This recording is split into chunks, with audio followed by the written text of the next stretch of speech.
through the week.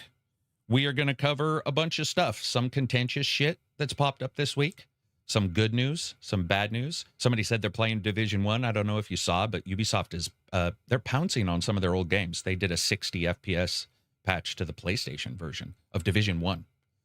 Like Division 1 was one of the first walking the walks I did. Yeah. Yeah, definitely out of nowhere. Like, I don't know if that means anything, or maybe some random programmer was like, let's, because the Xbox, I think, already had a 60 FPS.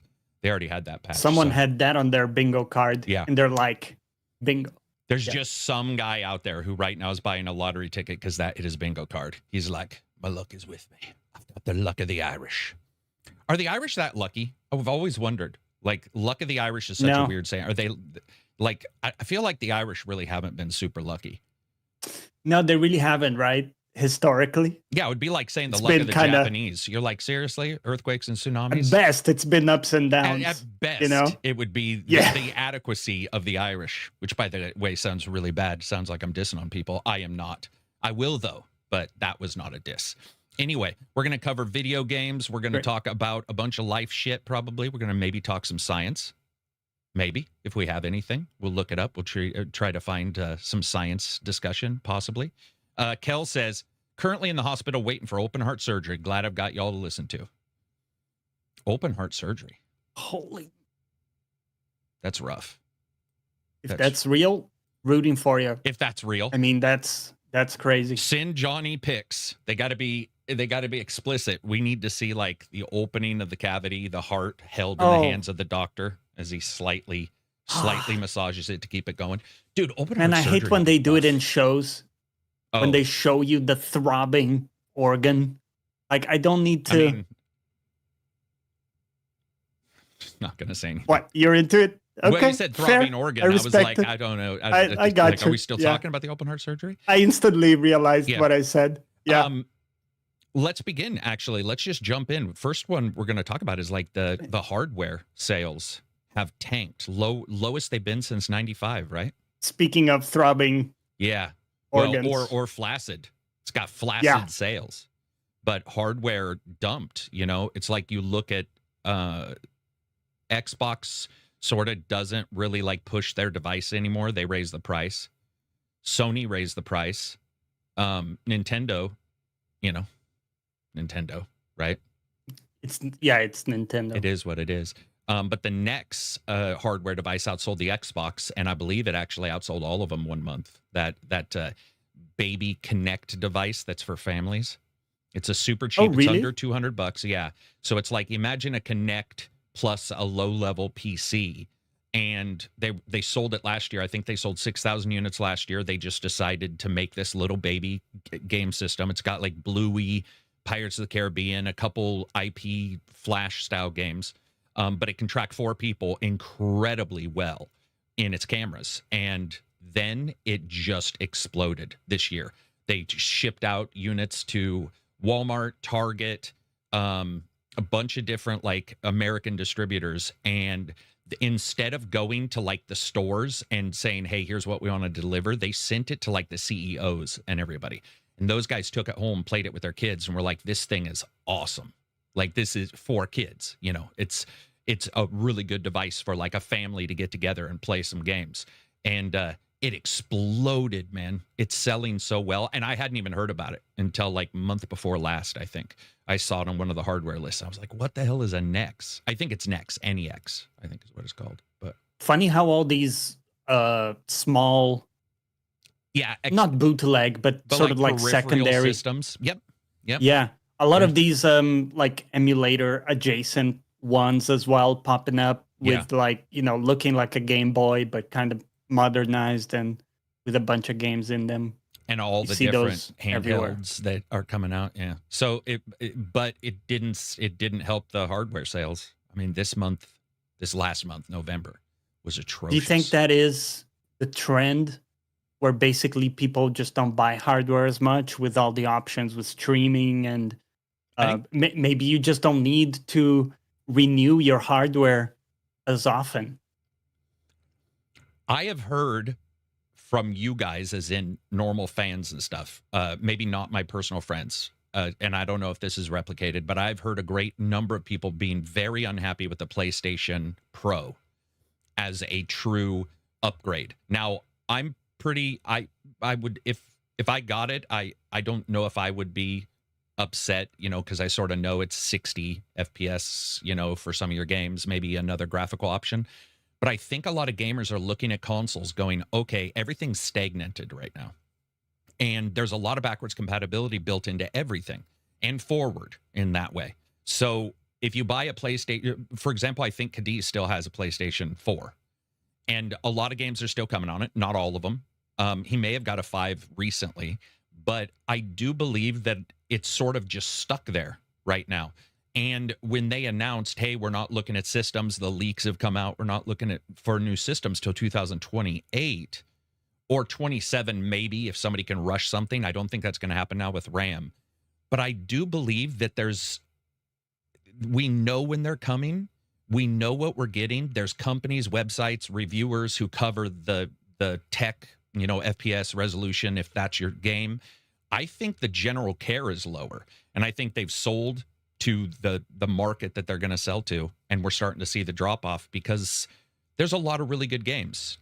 What did you say? What was your number that you had in Steam or last year for how many games were sold? So I was seeing here in the US, we hit a 30-year low. I'm seeing here units sold in November 2025 dropped to 1.6 million, while hardware dollar spending dipped 27% from December of 2024. And so just in a 1 year, it's gone down. And the numbers now are equal to 1995, which is even more nuts. Crazy. It's in those numbers. Yeah. But you also posted something about total games that were released this year or last year. What was that number? So that was on Steam. It was over 19,000 games released on Steam just in 2025. Yeah, that's nuts. That's nuts. I mean, that speaks to it too, because like even when we talk to people, look at Division 1, like people are playing older games, man. I mean, I don't know if you saw the other game industry news, but they were saying, I think it was 50% of gamers played older games throughout the year. It was 57 games on average played, I believe, but it was more than 50% were playing older games, I believe was the number. So, okay. Yeah. It makes sense. I'm doing a mix of games. Backwards compatibility is better on Windows now than it really was. It's not perfect. Nothing. Yeah. And with mods and stuff, you can play, older games. Yeah. Yeah. I mean, dude, looking here at like just the mods thing, Xbox has got mods on Stalker. And maybe I don't remember if Sony's got, because Stalker, I think, just came out on Sony. If that's got it, Bethesda games have mods in them for consoles. So a person can get a lot from the current console. And the people I know who don't have consoles, they're not looking at consoles and they're not looking at PCs. That is one thing I can say is even in our LAN group, which is the one I cite a lot of times, they have about 6K. The other one has about 26,000 people in it. And the number of people planning to get anything video game hardware wise is in single digits, like insanely low. They've stuck on, once RAM sort of became explosive, they bought RAM to sort of future upgrade, and then they froze. They were like, I'm not buying, there's no video card thing. The tendency used to be like almost every year people were looking at either a GPU upgrade or piecemeal some upgrades, type of piecemeal upgrade. And now what I'm seeing, at least anecdotally in my group, is like, well, you got a PC that works. And that's, it's been 3 years since you've touched it. And I don't see people planning on like getting a new gen of anything. Solar had a friend who gifted him parts of a PC and he's built it up, and he was running through all the new games. He's like, holy shit, like they're all working, and he's got an Xbox and I think his dad's got a PlayStation. So you're looking down the barrel of like, what do you get that's going to give you a solid improvement? I also think The ray tracing thing we've talked about caused a weird dividing line in PC, and now I think either people have made the leap and got one of the low ends that do ray tracing, or maybe they're not, but they're like solidly pretty happy with what they have. And then, dude, it's $150 cheaper for a mini PC than a PlayStation or Xbox, which is pretty crazy. Now, are they going to deliver? Well, first of all, they don't have some of the Sony games. They're going to have issues, but people have also become more accustomed to like DLSS and saying, you know what? Okay, I can't run it at a certain resolution. I'm going to turn DLSS on and play this PC, the utility of a PC and a console. But yeah, it's still shockingly low numbers. Those are, I saw some of the market analysts talking about it on Twitter, and I was looking at the numbers going, what? Like what? That indicates definitely a problem in the hardware, you know, like the desire, like you said, to get new hardware. It's messy right now. Yeah. It is, but even the cadence of releasing new consoles is just it's slowing down. You know, I feel maybe this is wrong. Actually, I haven't checked the numbers, but I feel like between like PS1, PS2, and the equivalent of Xbox, just was a shorter time span to all but the 360. The 360 was inordinately long. That was one that like bothered developers even, where they were like, and the Switch, obviously, let's call a spade a spade. The Switch definitely, went for a long time. But yeah, man, I don't know. It's interesting time to be in games because software sales were up, right? You got the numbers there for software sales were up by what percent? Did you have the number? I don't have it anymore. I think we discussed it some time ago, right? No. I think it was in. Let me look. Did we have it in the notes? Talked about? I think so. Global games revenue in 2025 is projected to hit 197 billion, up about 7.5% year over year. So up about 7.5%. So people are buying the games, they're getting the games, but they are abandoning, in particular, the hardware. Zach says, SpongeBob, big guy pants. Okay, have a great Friday. Well, thank you very much. I don't know what any of that means. I appreciate it, man. Thank you very much for the super chat. The Division 2 companion update's been fun. Yeah, Division 2 got companions. Another thing I did not expect, so you can now play the game with AI companions. And you get them, they have different stats. That has actually made that game just honestly, I mean, I already enjoyed the hell out of it, but it made it even more enjoyable. Malad, honestly, I've been enjoying replaying games way more than playing new ones. Servant Berserker Zero with an emoji that looks like a Pac-Man ghost that has lost his mind. If I had a special Christmas game, it would be The Division 2. What was yours? So for the first time this year, I kind of found one, which is Hogwarts Legacy. Mm-hmm. I jumped back into that on the PC version, and it's so nice. It's now so well optimized. I'm running that thing in 4K, like, 120 FPS. It looks great, plays great, and such a cozy game too, because you can make some slight different choices, like the house you go into, and you can kind of change some stuff about how you play it too. So It has some replayability, which is nice, and just a lot of side quests as well that you can get into that you probably didn't do like the first time around. So it's a really good one to pick up, even if you already played it like back when it came out, because it's actually a lot better, I find, with the PC version's great. And then again, just some of the optimizations and stuff. And some of the best menu music ever in a game. I don't care what anybody says. I don't know what it is about that menu music, but I was talking to Alexa yesterday for the podcast or for the interview, and we were talking about main menu music and stuff, and I was like, we got to mention, we got to absolutely mention that. Oh, by the way, you guys will see that. Alexa Lazarchuk, he's the producer and audio composer and music composer, audio hardware engineer. We've had on a couple times. He's done Horizon series, Horizon Forbidden West, Burning Shores series. He did Outer Worlds 2, and he did Dead Rising.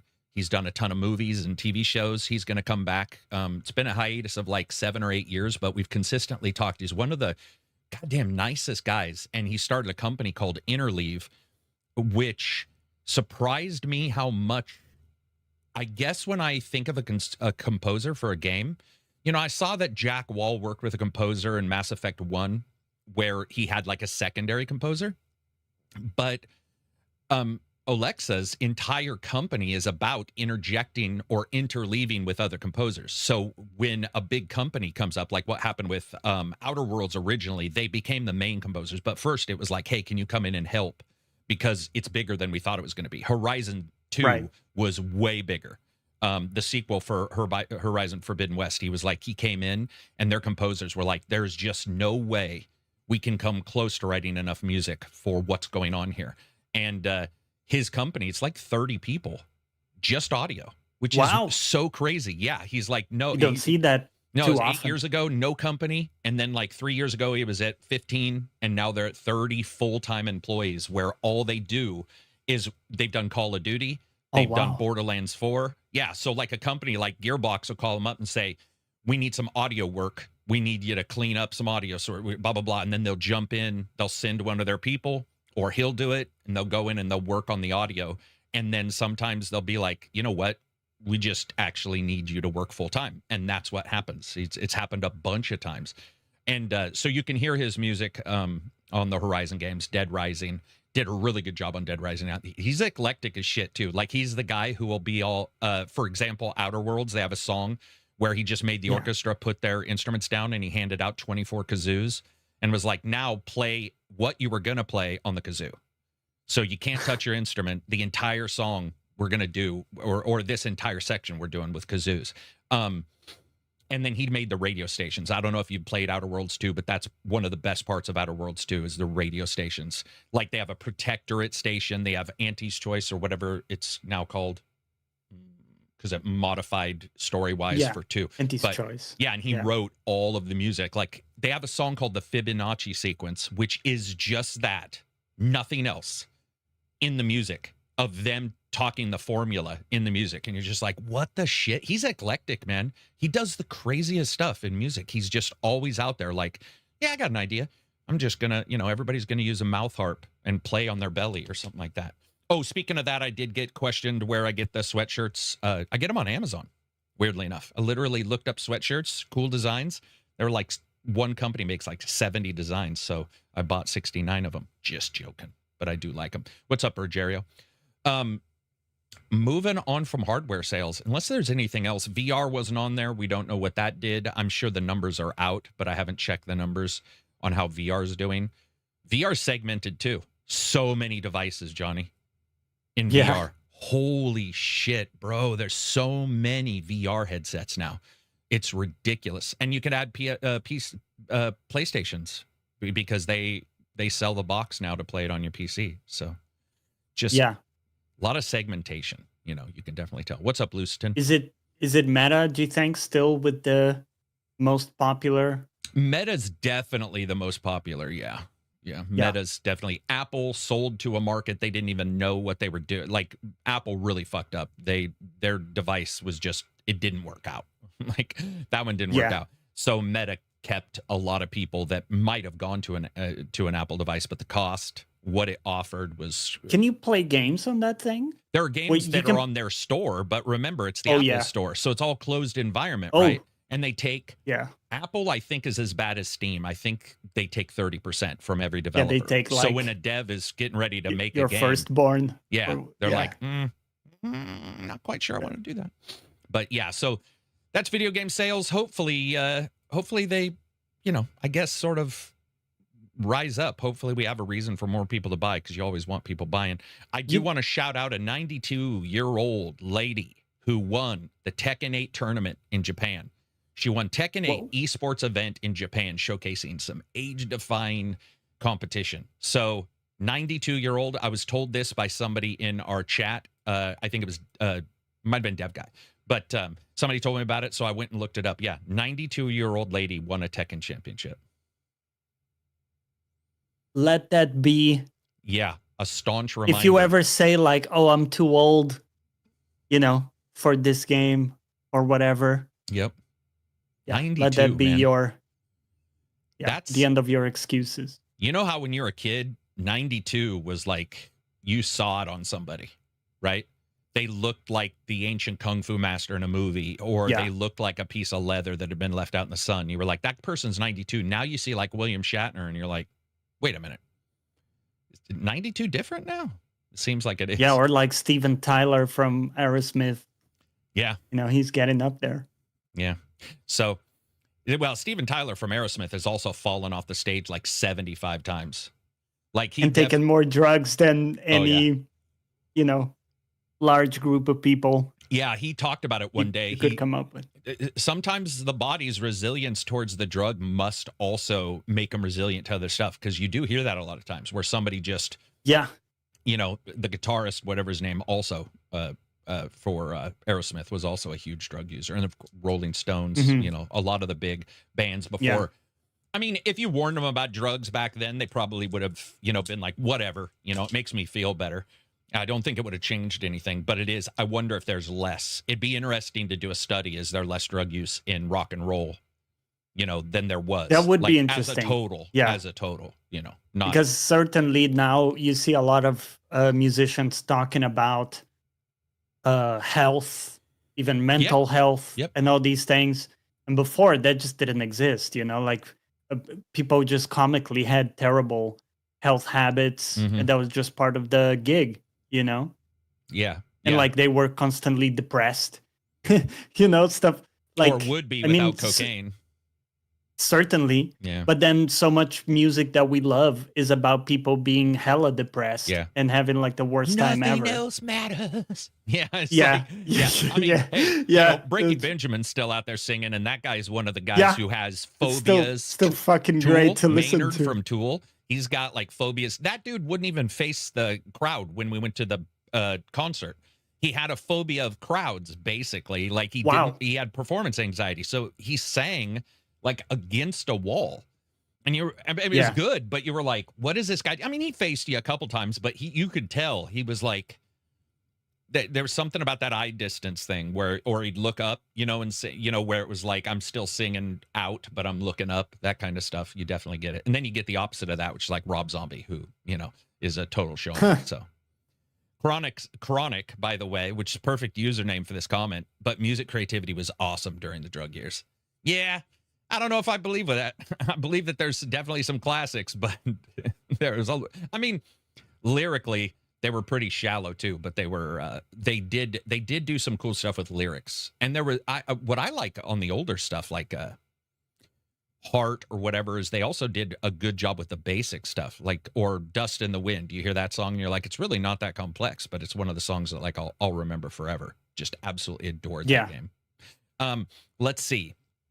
Moving on from there, Perfect Dark devs, the lead and one other have made their own company. I don't know if you saw this. So the core team behind Perfect Dark's reboot that got canceled launched a new independent studio, and guess who it's with? 2K. 2K was the company that contacted Microsoft to buy the Perfect Dark reboot when they canceled it, and that fell through. So it is Daryl Gallagher, the former studio head, and Brian Horton, the game's director, have both agreed to be hired by Take-Two Interactive to lead a brand new studio under its 2K Games label. Gallagher is going to serve as senior vice president, while Horton takes the role of vice president and head of the creative team. So, yeah. I wonder if we're going to see a game called like Near Perfect Shade, Near Perfect Gray, where it's like, it looks like Perfect Dark, but it's not. You know, it's Perfect Dark adjacent. Yeah. Because they could get away with it, right? Nearly Dark. Yeah. What was the studio called? It is called... The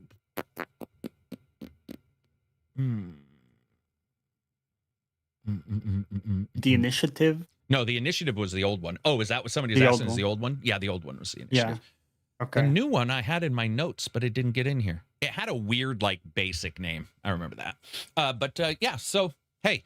all the power to them. I mean, Perfect Dark's cancellation hit me in the balls. Big time. Well, because you loved the original, or because you were I didn't like the original too much. Yeah, I liked the cyberpunk vibe, man. Yeah. I just saw it and I was like, boom. That's like the thing that intrigues me we don't have enough Cyberpunk, and they were sort of leading the charge. And Microsoft, love them or hate them, they do have a tendency to let those companies they did prior to the new person above Phil Spencer. I can't remember her name, but she's the one who's done all these giant cuts. Sarah?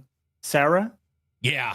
No. That's Sarah Bond. No. It's the person above them. It's their new financial person in the last 2 years has absolutely like put restrictions on a bunch of stuff, like huge, massive amounts of restrictions. Right. But prior to that, they would probably. So everything needs to fit a certain. Yeah. Probably to their ROI. Probably to their detriment, they would let some games like, go red, or just whatever take a called. Gamble. Yeah, they would let something sit for too long. And that's why a lot of these companies that didn't have anything just sort of went away. Lombardi says, looks very cyberpunk and made by the same people who made The Ascent. You're talking about No Law, I'm assuming? Yeah, that game looks awesome. Yeah. The Ascent devs know their shit, man. Yeah, No Law looked people are coming up with names. Kinda Dim, Midnight Immaculate, 50 Shades of Grey. That would be cool. That would be cool if it was just called 50 Shades of Grey. Just fucking steal it. But yeah, man, I mean, we'll just have to see how it all goes. I'm pretty excited for whatever they make. 2K is a good studio producer. It seems like they let their guys sort of do their thing too. Wonder what the budget is. Yeah. Dude, I still remember. Speaking of budget. Yeah, go for it. Did you see there was some data that came out about well, it wasn't secret or anything, but Claire Obscure talked about having a $10 million budget for the project. I didn't see that. Yeah. So $10 million budget.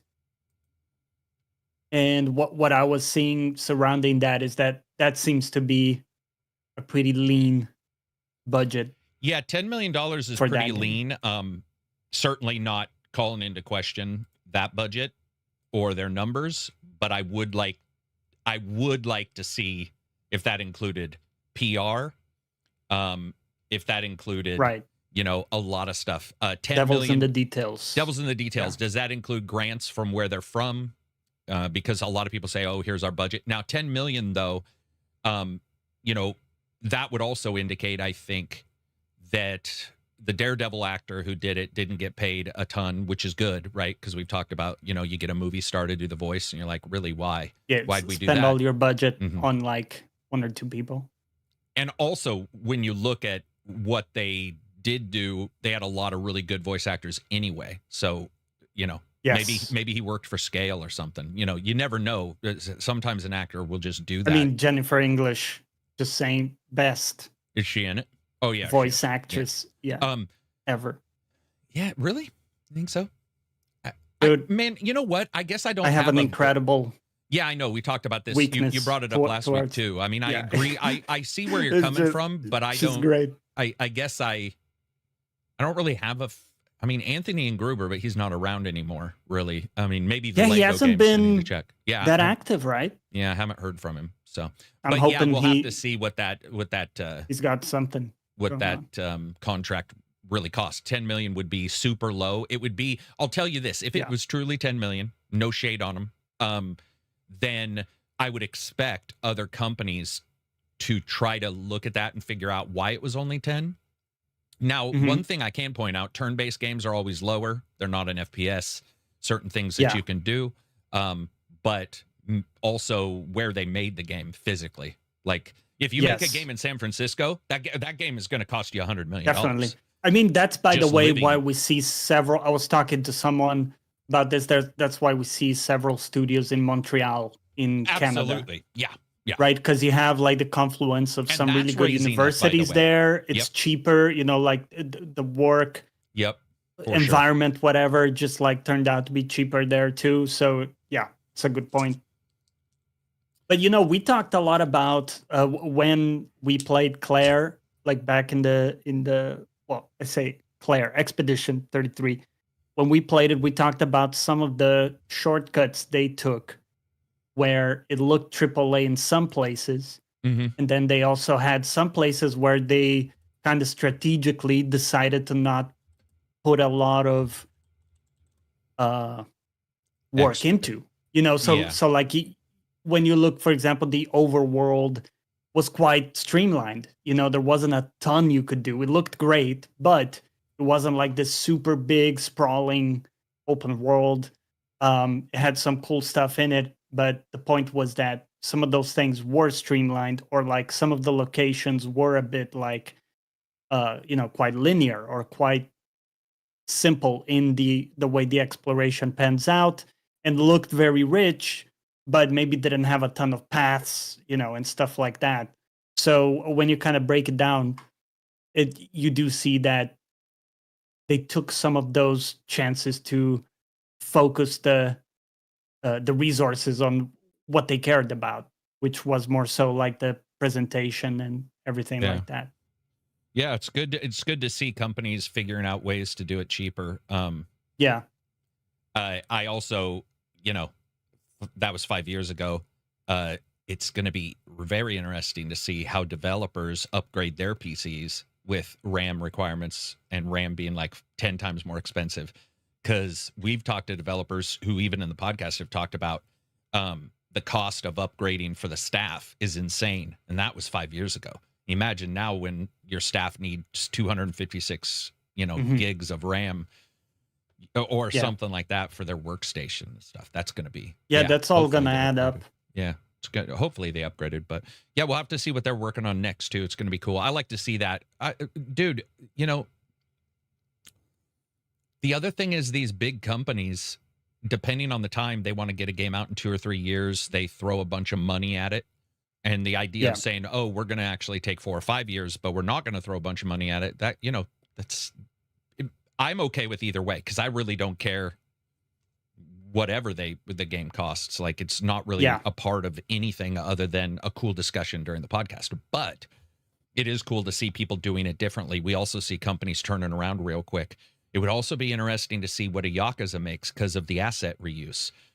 And the lack of voice in a lot of places. Like, how much does a Yakuza cost? By the way, no, if it cost 100 million, wouldn't care. If it cost 10 million, wouldn't care. But it's interesting to see what that game or Lost Judgment might have cost. Yeah. Lost Judgment probably cost more because that voice actor, who was at that time a star there. But, oh, dog, you having a nightmare? Sorry, my dog just kicked my light. Someone was asking if 10 million is indie.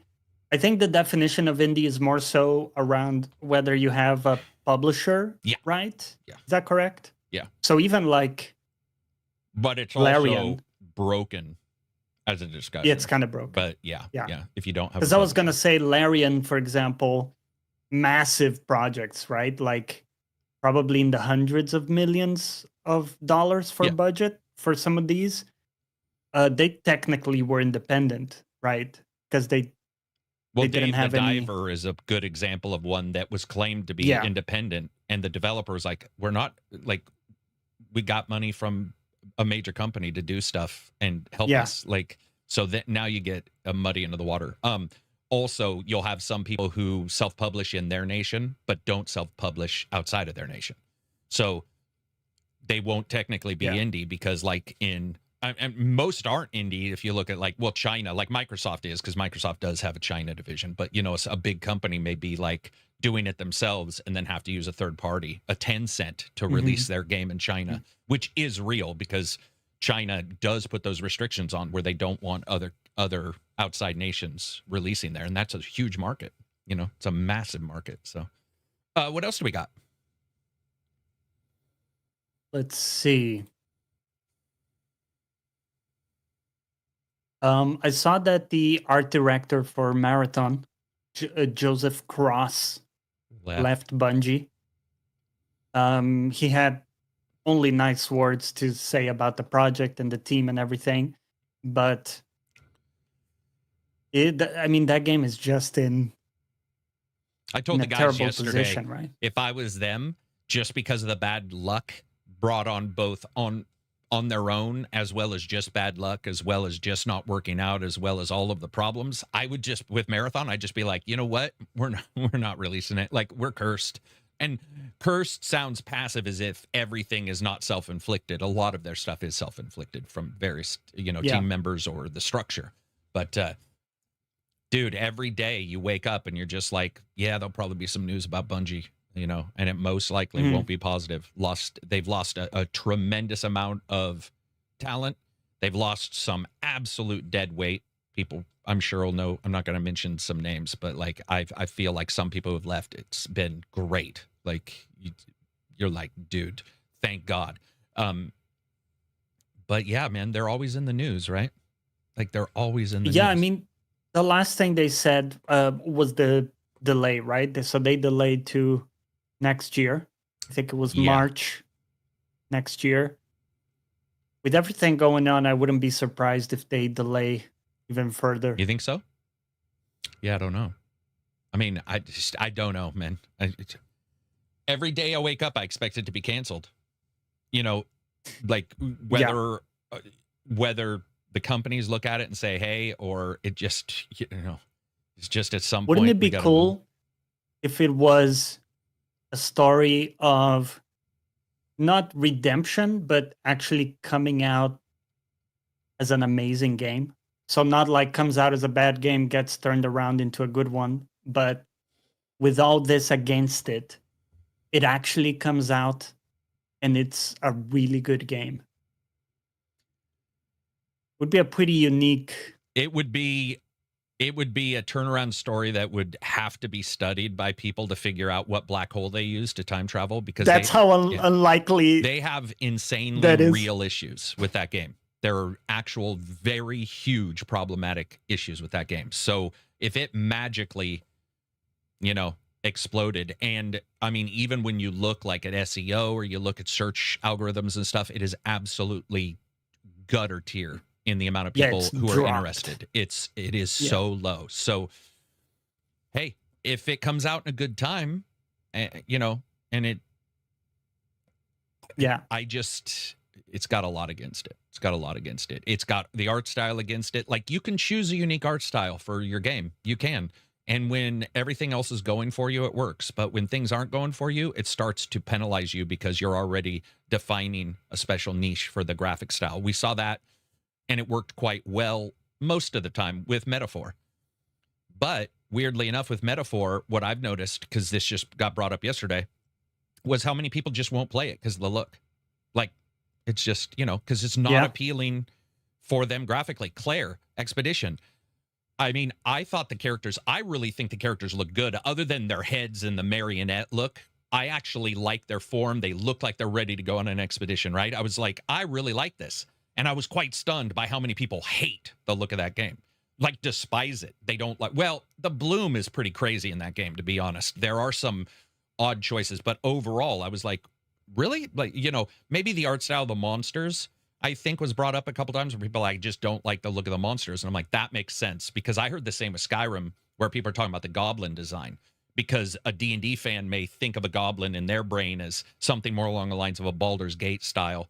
And they see Skyrim, which is almost a Native American at times. They've got like the bone charms and a more guttural, like barely talking goblin almost. I mean, they do talk, but you know what I mean? Like a lower tech goblin, like maybe not as much of a threat. And I've heard it a lot of times where people aren't necessarily in love with Skyrim's art style, and it turns them off. It makes sense, right? Because Persona, I liked 5 because of the art style more than 4 and 3. I liked the graffiti. Same. I liked the art. And so, but with this one, I think it's even more divisive, right? Because it's with which one? Marathon? With Marathon? Yeah. Because it's like, it's almost, I don't know if it's a 50-50 or how to best explain it, but you're either gonna really like it or really hate it.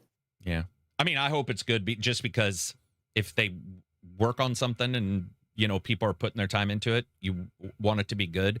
But that game has a lot. I mean, it's tough too with Arc Raiders, because Arc Raiders hit, really big. Yeah. With the success. So now they got. But Arc Raiders is a third-person shooter. Like, I do think that there are people where the viewpoint matters particularly. That's very true. I've heard a lot of people who like Tarkov and hate Division or something, because third versus first. And they told me, like, I'm not going to play Arc Raiders specifically because of the viewpoint, actually.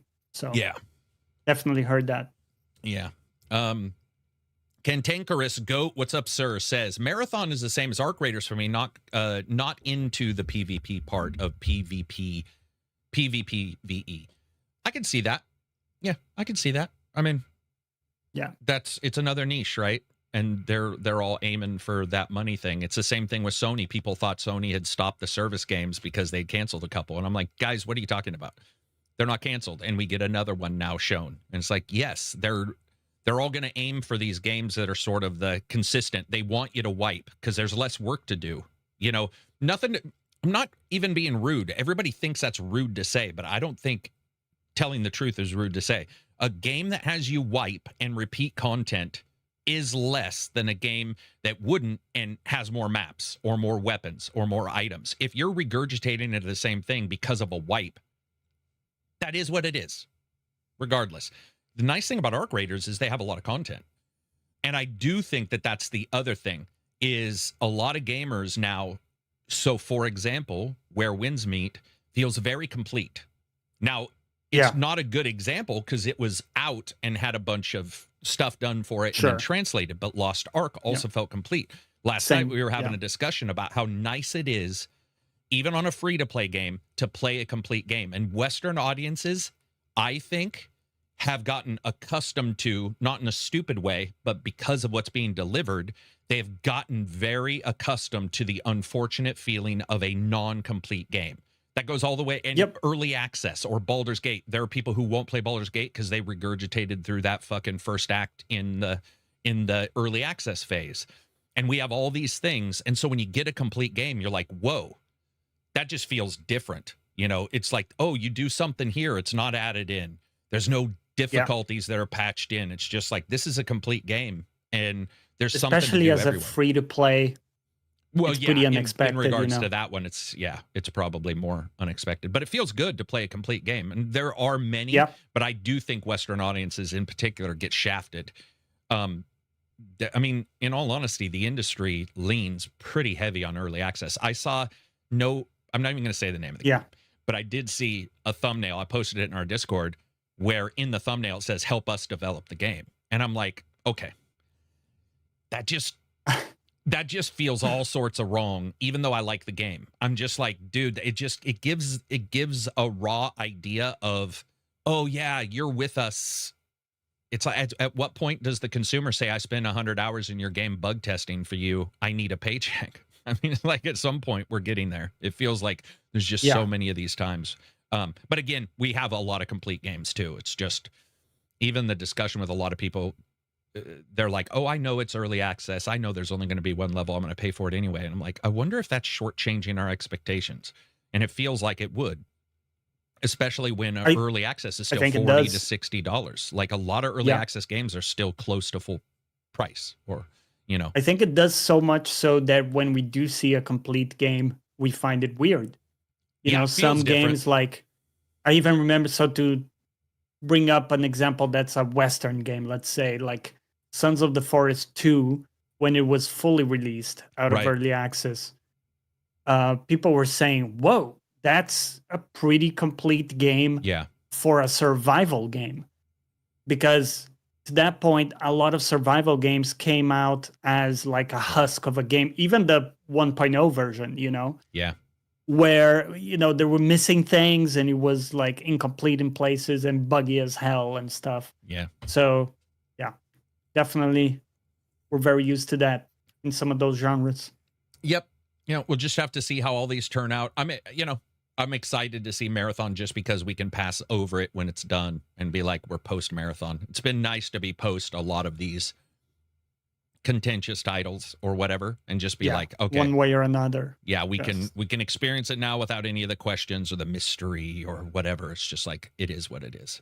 But yeah, interesting discussion around Marathon though, internally as well. So that's another thing. And then Naughty Dog. So I guess I saw this and I just wanted to point it out that there's a report that staff for Intergalactic, that's we'll just call it Uncharted in space, even though it's not that. We'll just, you know, had to work overtime in recent weeks to finish a demo phase. And especially in the West, where any kind of paid overtime even So if you're told you're going to get paid, which in the past was okay. If you were told you were going to get paid, most people were like, okay, I'm going to get paid. I'll work overtime. We're all working towards this thing. Especially here, I can't speak for you guys, but in America in particular, there's a massive pushback to where you shouldn't even be asked to work overtime. Like you're not allowed. Yeah. You know, because it's considered grind even if you want to do it. Like you're not allowed to do it. We don't want you to do grind. We want to remove grind. So yeah, they posted that. That news story went out. I don't know what to think of it because the story was also very vague. It was like people were asked to do this for this amount of time. Some people were asked who were working remote to work locally more often for 3 weeks, and then. But I think some of the complaint was that the request was pretty late, which is that's very valid. So like if you're working from home for 3 days out of the week. I think Reg talks about like once a month he goes in, and then 2 weeks prior you're told, hey, we need you more often. You're like, dude, I got health or childcare or whatever. That's a very valid that's being impractical because a lot of people don't have kids, but they've got their own shit going on. Especially here, we have a tendency to be like, well, they have kids, so we'll give them. And it's like, yeah, a single person sort of gets shit on sometimes. Well, they'll be like, well, they're single, they can do whatever we want.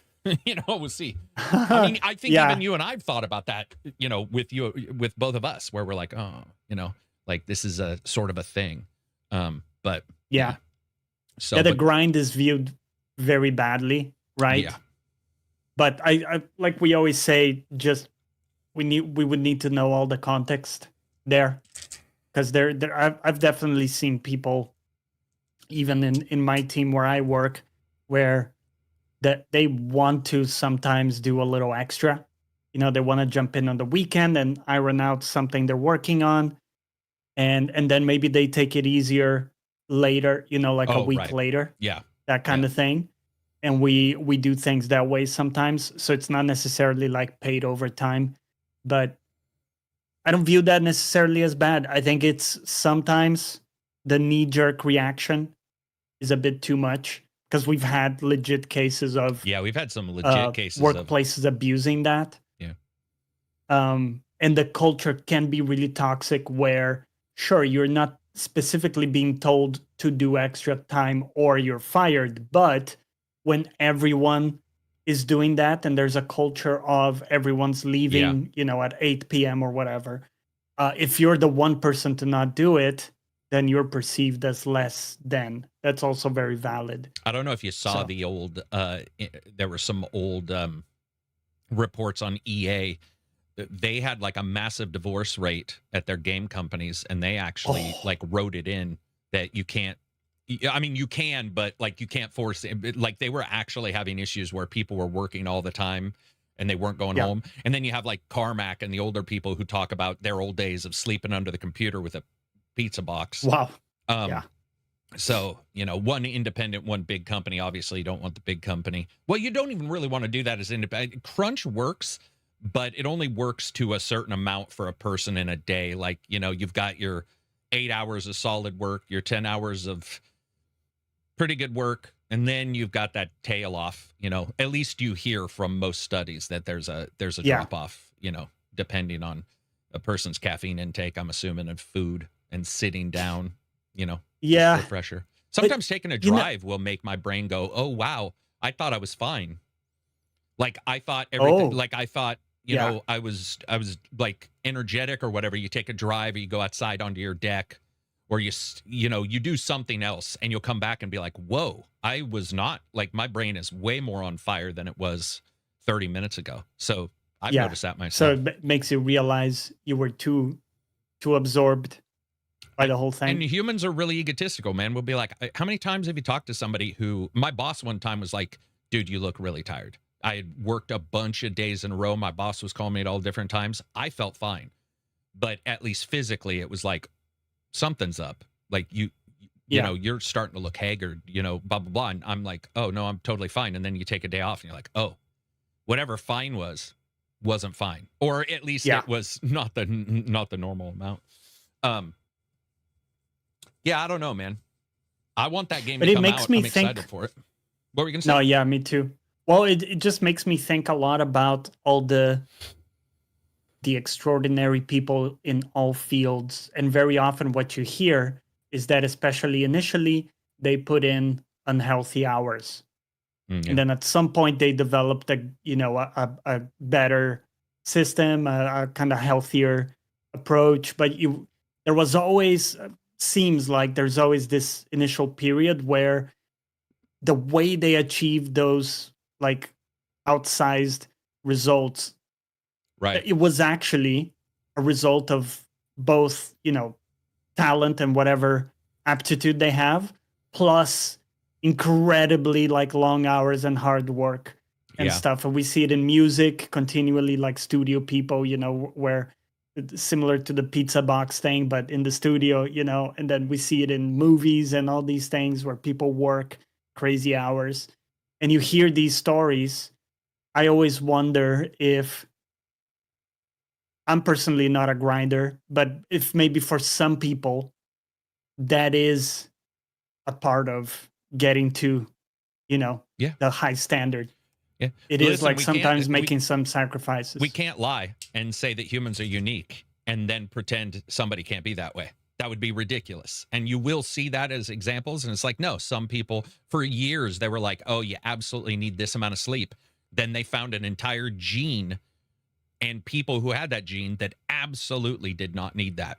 There was no physical drop off with less. There was all the, so it's just like, okay, people are different, but you don't want the company doing it, and you would want it to be to where you like the work. And then if you don't, you stop, but it's also not a perfect world. What I was going to say was too, I definitely like to grind. I definitely have no issue working long and then working, but I take the breaks. So like people have asked me, they're like, man, you put out like 6 videos. And I'm like, sure. Back then I made those videos, or I did a review. I worked through the weekend, but I'm not working Monday and Tuesday because the video's posted on Monday. So I take my 2-3 days where I'm not doing anything and I'm just hanging out with the folks. And then you jump back in. There's a lot of overarching look where people assume something, and they've assumed it for me too. But I will say, weirdly enough, I talked about this a bunch with Alexa, that there is definitely Alexa. There's definitely, I don't want to turn on my device. There's a bell curve of like, especially when you start getting popular, same thing happened to me. Alexa, turn off. Yeah, there you go. You start getting a bell curve of everybody's asking you to do stuff. You're getting review codes. He was getting jobs doing composing. And then at some point he was like, okay, this, and I said in the podcast, it's not a curve anymore to where you can start to take less and less jobs and sort of pick what you're doing. It's just a plateau, and you have to either drop off on your own, or somebody will tell you, this isn't good, or you look tired or whatever, and you sort of have to like meander back to a normal amount. Otherwise, unless you're pretty special, I think there's always a burnout that happens. That's why I don't think I get burnout, because I do take days off. I just take them in different times. I also find, dude, I don't know about you, favorite time to get really creative stuff to program for me, like 6 a.m. or 11 p.m. I'm a late owl and an early riser, and I love that time because there's no, even the dogs are asleep. Everybody's asleep, and it's like, this is my time, and my brain's like on fire at those times. Yeah, then during the mid times, a little harder. But you and I, this time is good for the podcast, for instance, because my brain doesn't work in that analytical way. It works in more social, and then after a while, it goes back. Guild Wars 2 is my Christmas game, the Woker DCJ says. Long hours are easy if you're passionate about what you're working on and if you have a sense of ownership over the end result. Wicked Critter says, longest shift I did was 32 hours. I'm a union millwright, and I will never do it again. A typical shift is 12. It's funny. I think my typical shift at the mill was 12. Yeah, it was. Yeah, because there was 2 shifts. That was tough, man. That was like a lot of physical work. That was raw. Let's see. Some people exploit the family and kid card. That's true. That does happen. You guys make my Fridays worth all the crap I deal with. Thanks for the podcast. That's from Jeff Bossman. Jeff Bossman. Bossman. Yeah, that's actually a pretty unique. It's a pretty unique username. What else we got? We have Let's questions in the see. Discord too. Yeah, we can do that. You had something about Larian speaking out about AI. Yeah, so yeah, thanks for reminding me before we get to questions. So yeah, so Larian Studios, their CEO basically has talked about AI for a while, whether they would use it, whether they would not use it. For reasons, I'm assuming, to continually prod, which is what we're seeing from a lot of like journalists, like, let's do an interview about the game, but really it's going to be about AI, which seems to be happening a lot. On this one, they just added in when they're asking questions. And of course, the person says, hey, you know, I'll go down and sit down and I'll talk about all this stuff with you. And he's always been pretty open. In the past, it was like, we don't know what we're doing. We're using it for little stuff. And then he's clarified concept art, sometimes to sort of come up with a general basic ideas, couple other places. And that sort of went from being, I think, the status quo of most companies we're seeing, where they're like, we do it on the low end, like the initial, the very beginnings. And I think people are getting tired of those words, and now we're starting to see pushback on even that. So in the past, it was pushback on, you know, you don't want to replace your key artists, you know, blah, blah, blah. And you don't want to replace your concept artists for sure, because they're the ones with the fire who sort of help you solidify the look of the game from the start sometimes. But he said this, and he did also speak for the company. By the way, this is a person who was asked a ton of questions, and this was just one of them. So I do want to point that out. No defense of his, but I just want to point out the level of all the answers were a bit shallow. He said, he said something along the lines of, most of the people at work, or the people at work, are mostly okay with how we use it. And then there were investigations and people talking to insider, you know, people who worked at that company, as well as people who've left, that there were people who were not okay with it, which I get, because if your boss is saying one thing, you might just be like, yeah, I'm okay with it, whatever, because you feel like it's a thing you can't fight, because you're just like, this is a thing, this is how it's going. But then they were asked, you know, how they really felt about it, and people were like, well, I don't want to lose my job. I'm a concept artist. This is sort of where it comes from, or where my job is. It totally makes sense, especially if you're talking to concept artists. If you talk to anybody, a musician, they're a YouTuber, we're not going to want it. But at the same time, it is being used and will continue. It's never going away. I mean, even the stuff that people have now, they'll use. Like, let's say AI cut off tomorrow. People would just be at home, whoever needed or wanted to use it, and they would still be able to do a concept art if they wanted. They wouldn't even have to tell anybody. They could do it at home. So it's sort of out there. But yeah, so he said that he got a lot of pushback, and he's done a lot of corrections. One of the things he said recently is they're going to do an AMA on Reddit about it. If I was working there, though, I'd be like, shut up. Go internal and talk to your people. The thing is you're never going to come out correct on a Reddit AMA when you're doing the Reddit AMA, because what you said is voted as not correct. It's just impossible. And you're talking to somebody who reads almost every Reddit AMA there is. You are quite literally going in to answer those questions about this specific thing that has caused you to do one because of the Reddit. So you're quite literally leaping into the mob to ask, and the mob not being used. The people there in the first place are already selected. He needs to go back. This is just my opinion, but he needs to go back and talk to his people and be like, okay, not searching out anybody. Obviously, people are not cool with it. So let's discuss what's not cool and figure out if we can figure it out and handle it, and, you know, get that solidified group, and not asking one question. That's the other thing. We used to see it in the 80s. You'd fire your CEO, instant return of respect for that company. Like, it used to sort of work, especially without daily info dumps and leaks. You would get away with that. I hated it. You're losing great people. Who, you know, back then, not every CEO was great. Not every CEO is great, obviously, but you sometimes did lose a visionary because that company had, you know, they did something wrong. They had a failed car. You'd be like, let's just fire that person and pretend like they were there working on the car. And they would sort of whitewash the history. With this, yeah, if I were him, I would talk to my people, because it's obvious that some people don't like it. You can there's ways to do it anonymously where you don't have to get any names. Dude, there's survey systems we use that were anonymous at my past 2 jobs, where like, it was so anonymous that there was no way to track who was complaining or who had an issue. It was just like, here are blocks of data we've got. Yeah, people do have issues with it. And why wouldn't they? That's the other thing. Like, I've worked at companies, and most companies I always had an issue with. Tons of issues. Because it's a company, it's not me. And I have issues with my own stuff now that I think about it. So, like, even personally.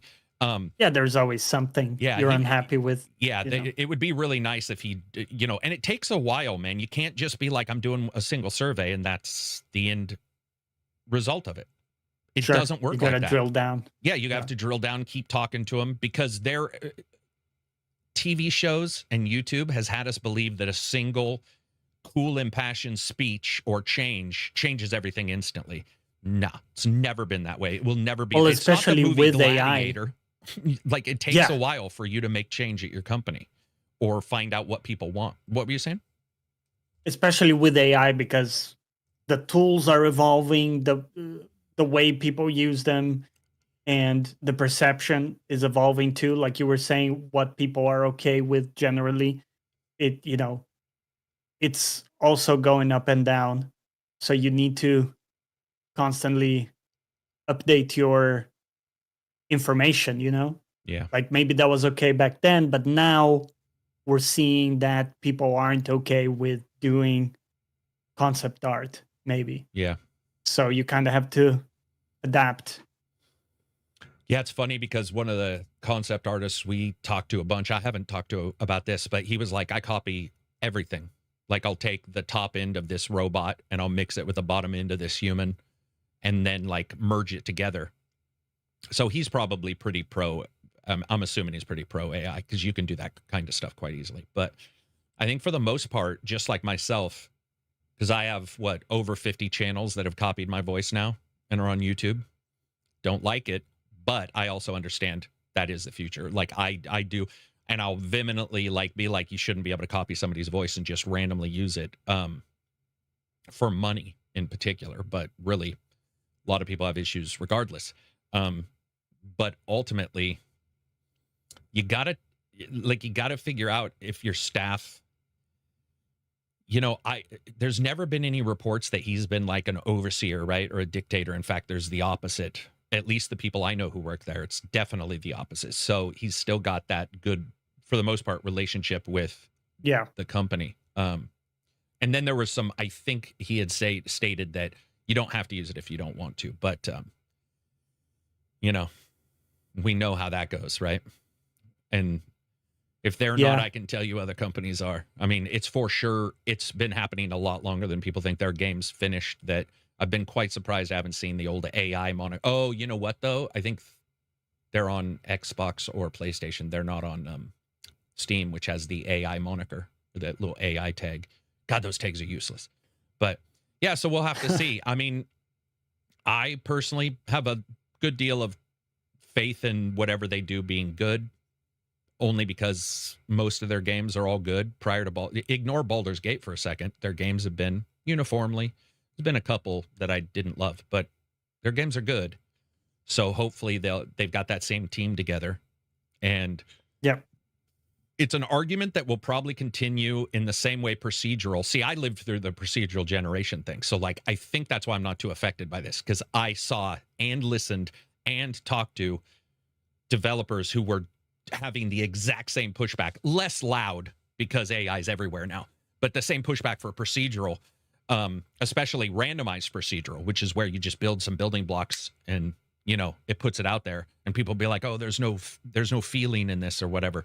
I think procedural is very difficult too. We still see that pop up, right? We'll still see a game with procedural and you'll be like, this feels weird. On the other hand, you'll see games that aren't procedural and they're shit too. And they look you'll hear somebody say like, oh, there's no life in this. And I'll be like, dude, the number of games I've played where there was definitely no procedural, no AI that were lifeless is way higher than the ones that were filled with life. I'll tell you that. It's just, I mean, No Man's Sky got a lot of flack, a lot of flack for being procedurally generated, right? The planets and stuff. Yeah. Yeah. What a turnaround for that one, man. But we'll have to see. AMA, hey, they do what they do. I just think you need to talk to your people. If that many people supposedly had issues, you also need to ask everybody. But it's like, if if you're saying, YouTubers are fine with AI voice, and then you go, oh, maybe they're not. Let's talk to the people who talk out loud on YouTube. You're gonna get those people saying, well, no, we're not. But a lot of people are like, this is just where we're going. So yeah, we'll have to see. Yeah. Well, I think it's interesting too that the perspective changes whether you're a dev or someone working for the company or a regular consumer. Because what matters to you as a consumer, let's say, might be maybe it's that tag, so you want to know, has the picture I'm seeing been created by a person or AI? Maybe that's what matters to you. Maybe for someone else, it also matters whether they did use AI in ideation and stuff to get to that end picture. So you can have like different levels of caring. But I think most people now accept that artists are going to be using AI for ideation and stuff, but they expect the final result to be something, Personable, made by a human and kind of brought together by a person. And I think another one is, oh, I'm sorry, continue. No, just to wrap up, the transparency is important. Like we need better statements from the game explaining, I guess, what they used it for, instead of just having that tag that could mean different things in contexts.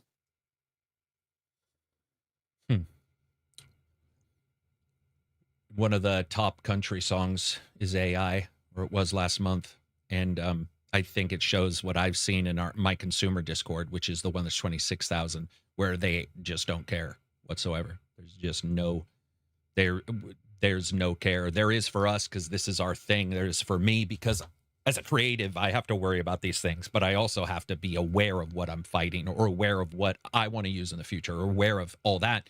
But consumers, like, just out of the blue asking my wife about it, and she's like, I wouldn't even care or know, like what's going on. It's like I rate it more on what I see and what I experience. And if I don't like it, I don't like it. If I do, I do. So yeah, the general consumer, man, outside of games, even in games, I feel like it's an echo chamber even for me, because I'm like, how many times have you been told to work on something and you go to the expert, and it's like the expert isn't necessarily who you want to talk to right now. It's like the normal fan might be actually who you want to talk to right now. Did we get disconnected? No, we didn't. It's back up. No, we're good, I think. Yeah, so we'll have to see how it goes. But, hey, shout out to all those people who are using my voice. Send me a little of that cash. They say that imitation is the ultimate form of flattery. Yeah. Does it feel like flattery? No. Or no? No, I think that's one of the, I hate one-liners. Like, I hate them all. I think that they're bullshit. They're the same way the speech in Gladiator, where it's like, okay, everything's going to be fixed because this guy did a fucking speech. The same way with one-liners. Not only are they notoriously quoted incorrectly, but most of the time they're there to make you arbitrarily or definitely temporarily feel better about something or feel a particular way about something, and then it changes. There is no way, shape, or form is it about flattery at all. It is about looking at numbers and verifying what may work. Somebody has looked at the channel, somebody has heard me talk and said, oh, I like the way he talks, I like his speed, or I like the word usage, or I like his voice, I'm going to copy it. Liking is not flattery. That it's not. Flattery is a whole other thing. Liking something or thinking it will do well numerically, no, that's not flattery at all. It's just not. So they just see that they see works, the raw numbers, yeah, and they want to replicate it. Of course. And the same thing can happen to you or I. If we see somebody who's really good at a job, it doesn't necessarily mean you're going to flatter the person, whatever. You might take a bit of it. We've talked about this. Take a little bit from experts around you that have found a good plan. There are people that are deplorable, I think, that have an amazing idea for a work thing. And I'm like, well, I'll take that. That's the good use I get out of that person. But I would never want to talk to that person. That's not flattery. That's wrong. I think most of it's mimicry and the idea that they see that they can make money off something. I've also found it a little weird because you could do a better voice.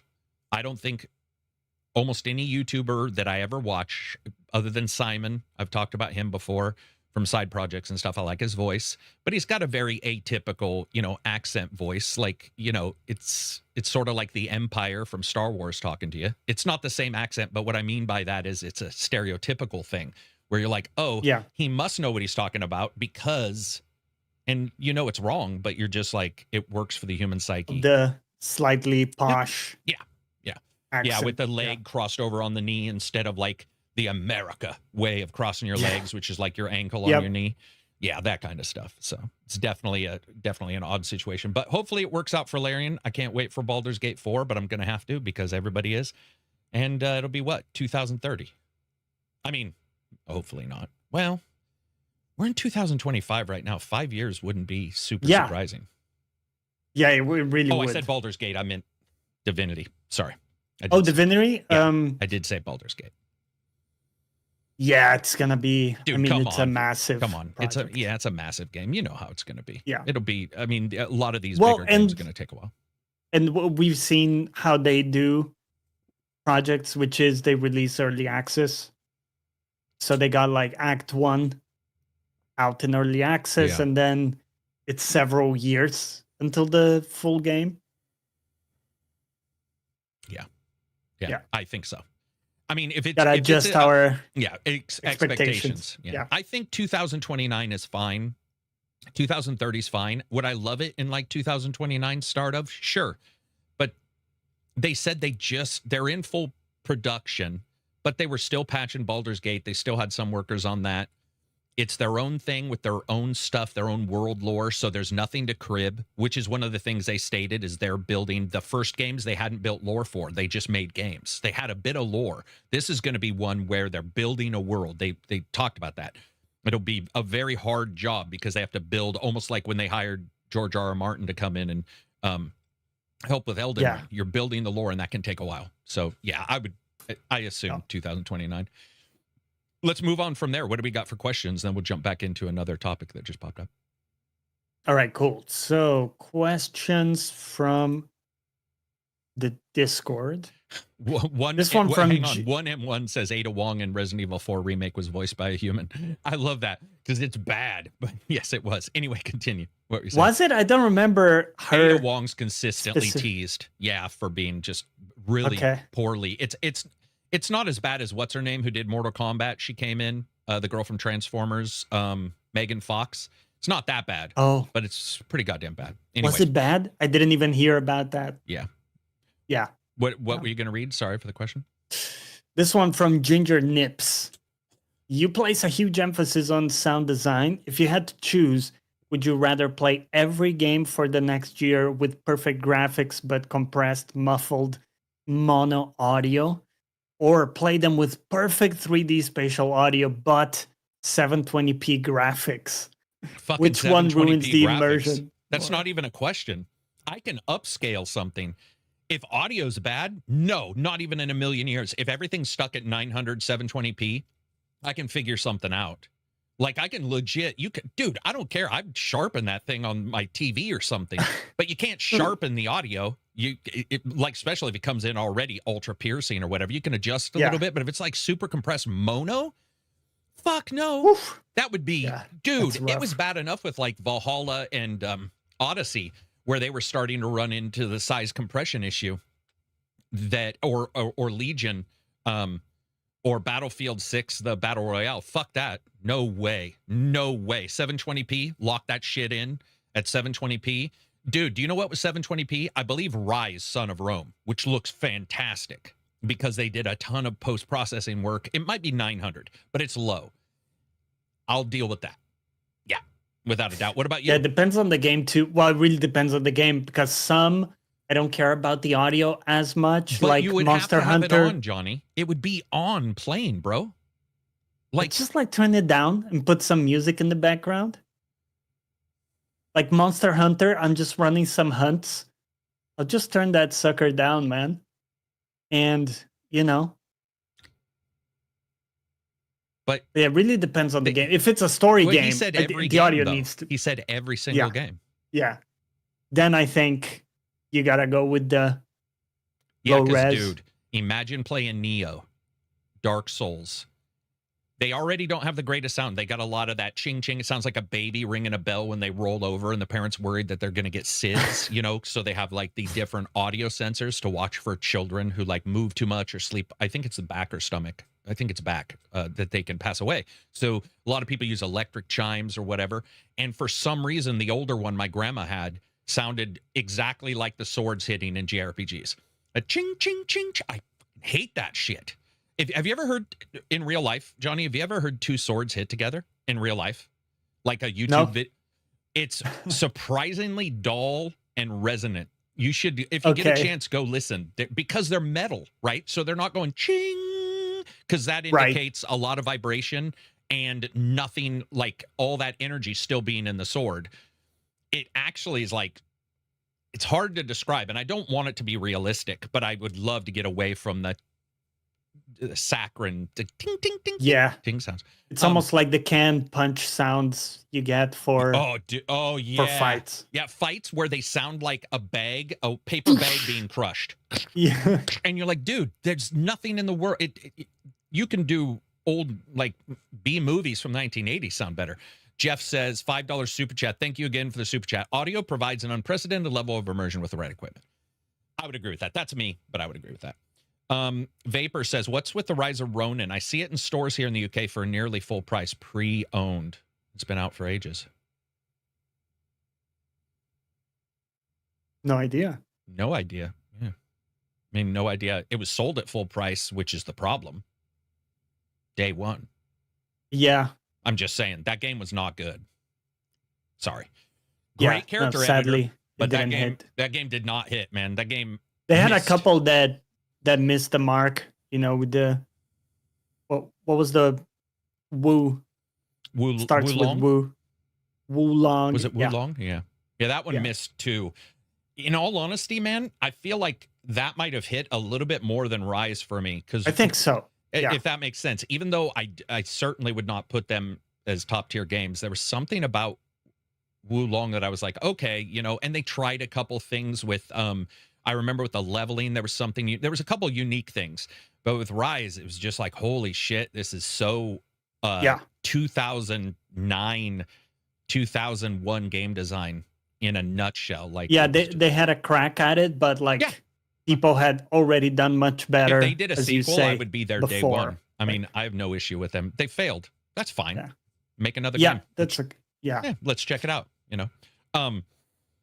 What's the what other questions we got? This one from Always Be Cooking. What type of games do you prefer to play on handhelds, not mobile? What type of games do you prefer to play on PC console, although they also run well on handhelds?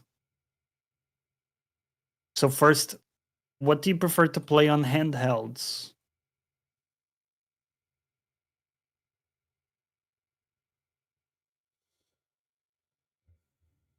Man, it's honestly a good question, because I don't know about you. I don't know if I prefer the handheld versus the position and location I'm playing with the handheld. Yeah. Does that make sense? So like if I had a TV on my ceiling, well, I'd use it for other stuff. But if I had a TV on my ceiling, you know, you could like, or the Nreal glasses I've used, and really it's just holding a controller in a unique, comfortable for that moment spot, but it becomes uncomfortable too laying down, you know. It does. I don't like to lay down for too long, because at some point I get uncomfortable unless I'm sleeping, like laying on your side, then you shift. But what ones?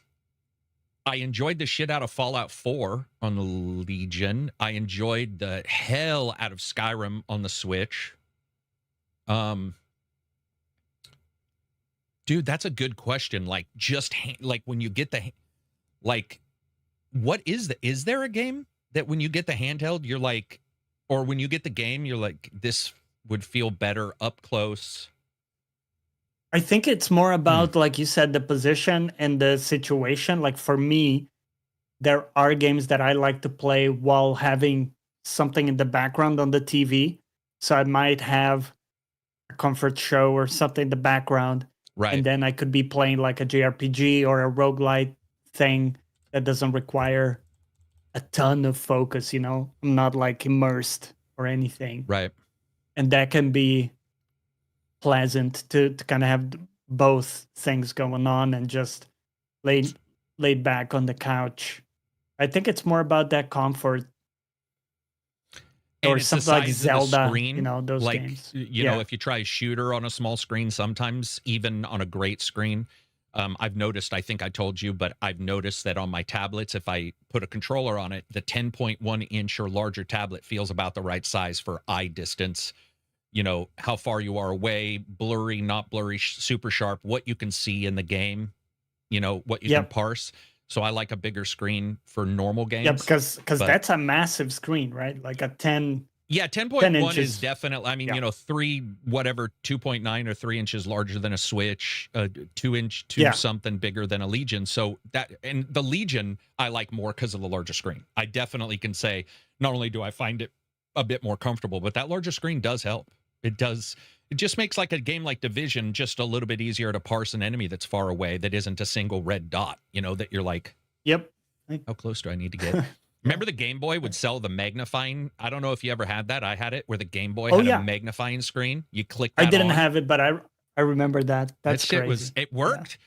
Stupid. I mean, and it was cheap. It was like $19 or something like that. You plug it on your Game Boy or your Game Boy Advance and it just magnified the screen. I was like, it was just a bigger screen, like, I mean, that's right? Well, it was just it was a piece of plastic that was shined and polished and aimed at a very particular distance, and then you clamped it on the Game Boy and it just magnified it. Looked clunky as hell. It did look clunky. It was clunky as hell, but there is no arguing that actually made playing a game. Like, I remember, I think it was made the pixels bigger. It was Emerald or Ruby I was playing, and I was like, oh, this is way better than playing it on the Yeah, I mean, it made a change. I love Diablo on Switch. I was asking people what they thought. Platformer, puzzle, they like. Hades, Galactic Rock Survivor on handheld. I would not describe a mobile game as a handheld game. Well, no, I mean, mobile is handheld. Yeah, fair. Yeah. It is. I mean, it's like, literally... It is quite literally a handheld, yeah. It is in your hands. Even though I would also say that using the word mobile for a lot of these is definitely stretching. Unless you have carpenter pants, you're not walking around with a Switch in your front pocket. But ultimately, for like, unless we're genre-defined stuff and releasing our own game, mobile/handheld, there's the overlap there. In fact, N-Gage was still a phone, I think, because the N-Gage did the game and the phone. Remember that thing? That old... Dude, we got games that... What were you saying? Oh, we got games that look like PC games, like I beat XCOM on Genshin Impact. Look at XCOM 2 is on the Android, and I beat it on the cell phone. Well, not cell phone, that aged me, but you know what I mean. I beat it on the phone. By the way, I got a new phone. Yep. Oh, and at phones, I got $3 in return. I had a Stylus 2, LG Stylus 2. That thing is like 13 years old. I got $3 in trade-in. They were like, we'll recycle it for you for $3. We'll give you $3. Yeah. I got a whole $3. One of the brand new Samsungs. We're paying monthly, which sucks balls. This is the first phone I've ever paid for monthly. I usually just buy them outright, but I didn't have the cash. And it's thick. That's the one thing. My stylus was thin, as it felt almost like paper. It was so thin. It was like that thin. This one is a good 3-4 times, probably because of the battery. Camera's really good. I'm filming. That's what I'm using right now. Oh, nice. Yeah. It's crazy how good the cameras are. Dude, the cameras are better than... It's ridiculous, man. If there's anything... They are better ridiculous. Than like DSLR. They are. In DSLR, you're changing, the settings go wrong, and you just plug the phone into like an HDMI interface, and it's all... We look good. It's like, dude, you don't have to fight the autofocus. Yeah, it's so great. I'm gonna play some games on this, but it's the same size as the last one. I don't want to fold though. There's no way I'm getting a folding phone. They fold to a square, which I hate. I don't like. It's so awkward. It is that awkward. Ratio. Yeah, because whatever you're gonna watch there, Letterbox, it's super wasteful with the size. Yeah, exactly. Yeah, but the battery lasts forever in this. My battery must have been bad in my old one, because you would like. surf. Well, and it was old, but you'd surf the net or whatever. It was a replaced battery because I had a replaceable battery in this old one, and I replaced the battery, but it didn't matter. You'd open up a browser and you'd start tabbing around, and it'd be like 97%, 93%. You'd be like, oh, Jesus Christ, this thing's going to last like 5 minutes. Yeah. 80% of phones' costs are the cameras. Yeah, true. Might be. I mean, they're fucking wicked. And the audio, I was recording voice notes. Dude, not bad. I mean, would I talk in Discord? No, that would be so annoying for everybody else. But when it came to the recording of my voice and hearing it back, it was much more tonally correct, where you could hear. You know how sometimes you record something at a bad and you'll be like, I can't even tell that's me other than the cadence. Like it loses its tonal resonance. What I noticed with this one is when I recorded, I'm like, oh shit, that's me. I mean, it sounds like I'm at the bottom of a well talking on a CB, but it's still, it's generically me. I have to pay for my new Samsung phone as well, but it works so much better than the shitty Motorola I got for free when I switched. Oh. Yeah, some of the current Samsung are great.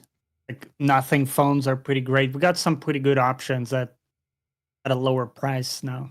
And dude, I'm telling anybody who uses phones, don't sleep on the other side options, like transmitting the phone to your monitor or your TV, like PDFs, games, USB-C out, playing games, GeForce Now. I mean, a cell phone or a phone, we'll call it. I call it cell phone because I still have a landline.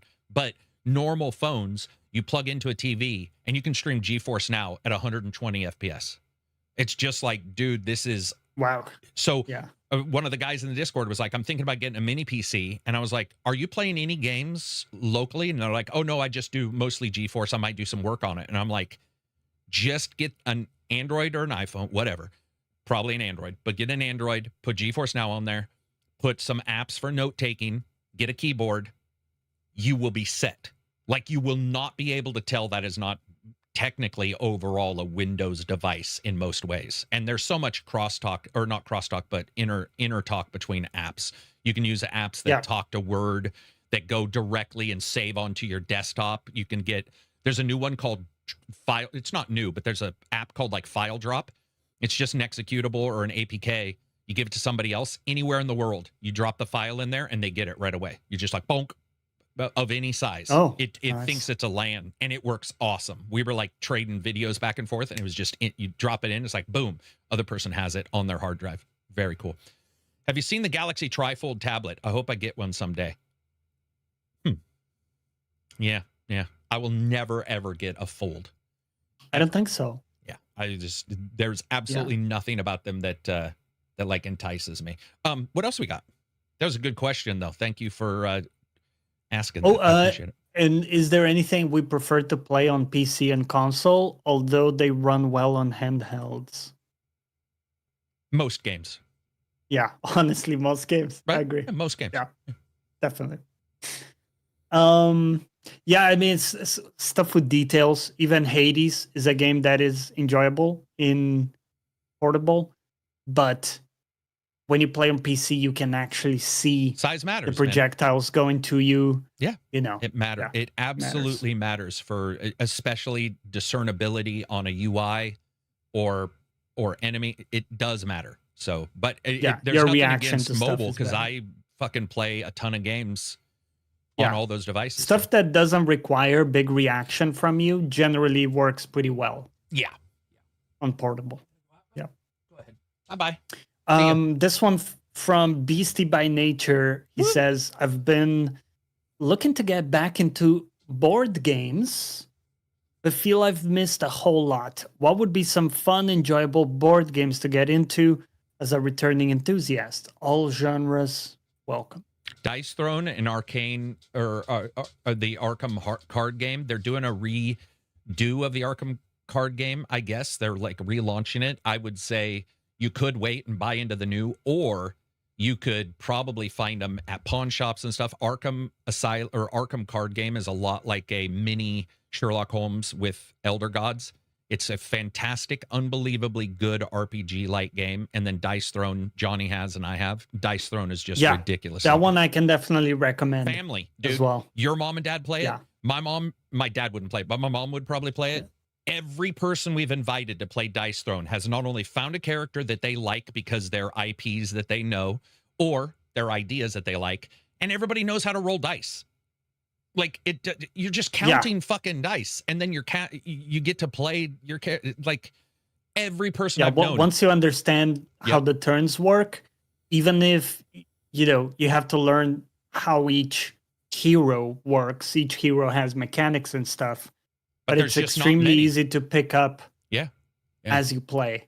Very nice to jump into. Also, another one that I really liked was Seven Wonders, which is quite simple and easy to parse, and it's more of like a resource-based game that can be nice for definitely like my mom and dad. They really like that. It's a bit like lighter and kind of, it's got cards. It's a bit easier to. It's a good game to get a quick game in, like a 30-minute game. Like it too much, but everybody I know likes that game.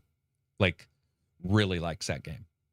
I enjoy it. I guess. I don't know why. It is the resource management stuff. So it really depends if you enjoyed that. Yeah. Vapor for Blood says, I'll tell you one thing about board games for free. I don't know why I've put a Southern accent on that. Make sure you have friends to play with. Found that out the hard way. Absolutely agree with that. You absolutely have to be prepared to understand, like, do you have a friend? That's why I always like sort of verify friends are, going to be available. I'll buy a game for myself technically because I like the game. But if you don't have friends to play them, your next best bet is Tabletop Simulator because there's most likely a copy of that game on there. And Tabletop Simulator, you can play, Discord. We played in the Discord a shit ton of times. We played everything from Talisman, Heroescape. What was the one we played? Secret Hitler, Werewolf. Yeah. Oh man, we played so many board games in there. Like, so I mean, you can play D&D. Tabletop Sim is great for that because you can try a lot of these games for free. Yeah, not free, but like included. Yeah, you know what I mean. Yep. And you can do it and decide if you remotely. Like it. Yeah, decide if you like it, and then get the physical one. Yeah. Another cool thing with newer phones is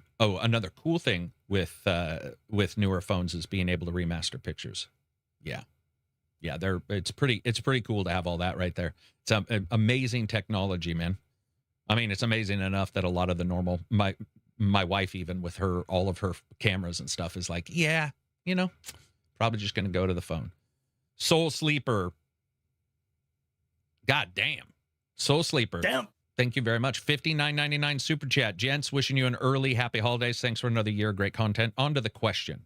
Which video game character would make the worst Santa Claus? Which video game? First of all, thank you very much. Absolutely appreciate super chats. Which video game would be the worst Santa Claus? Who's super greedy in a game?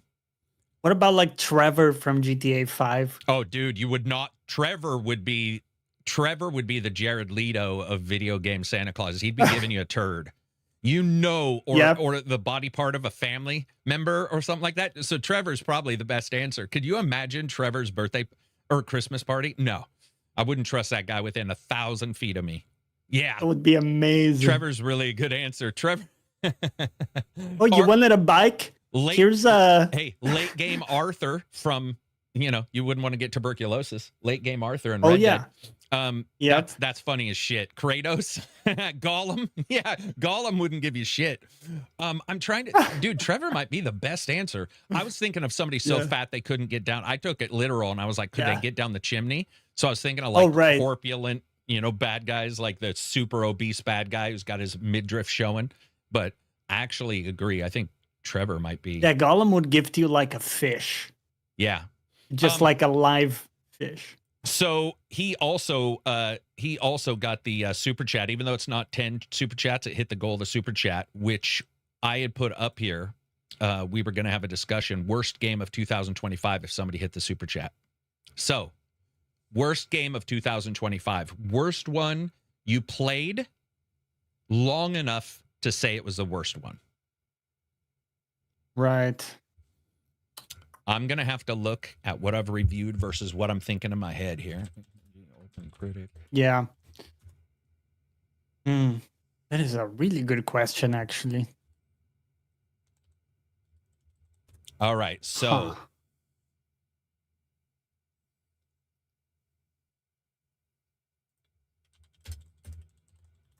hmm.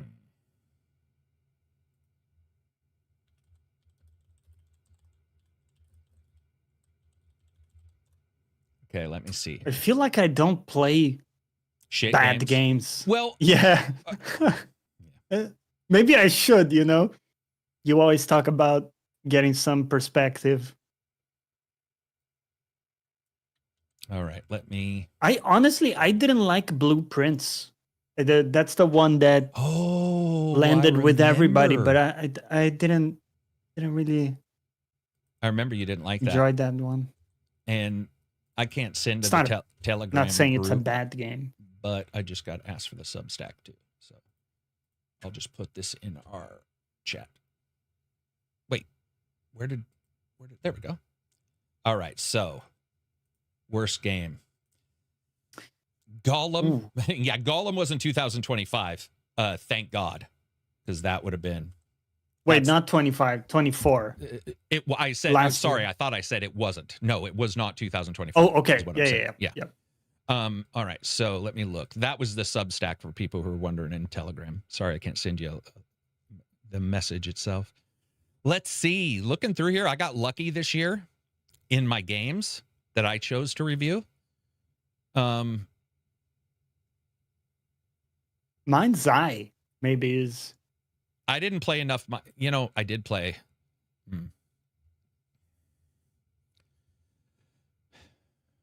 Yeah, Mind's Eye is pretty rough.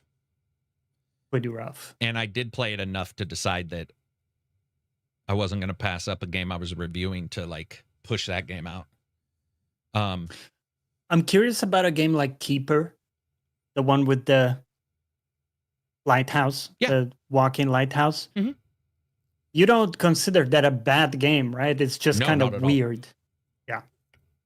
Well, I do like a good walking simulator. Pacing out your story, mystery, whatever. Keeper paced out a good story. It was interesting. It was weird. It was beautiful, by the way. And it changed shit up. A lot of people didn't play it long enough. I'm not saying they didn't even like it. I'm saying they just didn't play it long enough. That game actually changes up the lighthouse thing. That's all I'll say. It actually changes some shit up later on. That's actually quite interesting for a game. But I would say overall, somebody said hot take, Borderlands 4. I feel like Mind's Eye is bad, Concord is blah. And unlike the majority of people who will say blah is worse than bad, I don't get much enjoyment from playing a bad game. It's easier to tease. It's the things I think are like more funny to me, but it's not more enjoyable to play a bad game. No. Like actually, I have an example of one that was kind of bad. What was that? Lost Records, Bloom and Rage. Boy, that game was not I think great. both of us didn't enjoy that. That one. Yeah. Yeah, that one was that yeah. Yeah, that one definitely didn't hit near where I thought it was going to. But I would still say Mind's Eye is a truly bad game where Bloom and Rage were more like, or Bloom and Rage. Concord, somebody said, was 2024. Isn't that crazy? Whoa. Dude, that's nuts. Yeah, that is nuts. How time doth fly. That's crazy. Really? Yeah. Was it? Wow. Why did my voice get high? But was it 2020? Damn. Mind's Eye did have a lot of potential. I don't care what anybody says, man. Mind's Eye had some stuff going on that, like, that editor and the ideas they had could have been great, but it just did not. Did not at all. What other questions we got? Well, that was it in the thread. You did post a video about War Thunder. They had the infantry update showcased. Looked pretty cool. War Thunder is one of those games that, like, a lot like World of Tanks, World of Planes, World of, Bookkeepers, whatever the fuck it is. You just sit on it. You're like, this game is out there and it's its own thing. And I've enjoyed time in War Thunder. We have Bronk, who's a Discord member, who's a massive fan of War. Dude, this guy is so cool. He'll come into chat about once every other month.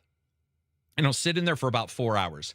That guy can tell you every military statistic. He's probably the one leaking all the military stuff. I'm just joking. He's not. But he will know every missile, every plane, their thrust, their turn, like outside of the game even. Like he likes the military stuff, the planes, tanks, and all that.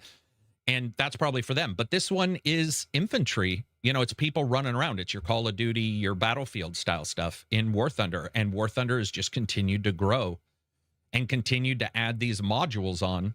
I'm sure there's probably problems with some of the added on modules where people are like, I wish, you know, some people probably wish it stayed in its flavor pack. But to me, War Thunder is the 12 flavor pack that if you like those kind of games, all those flavors you like.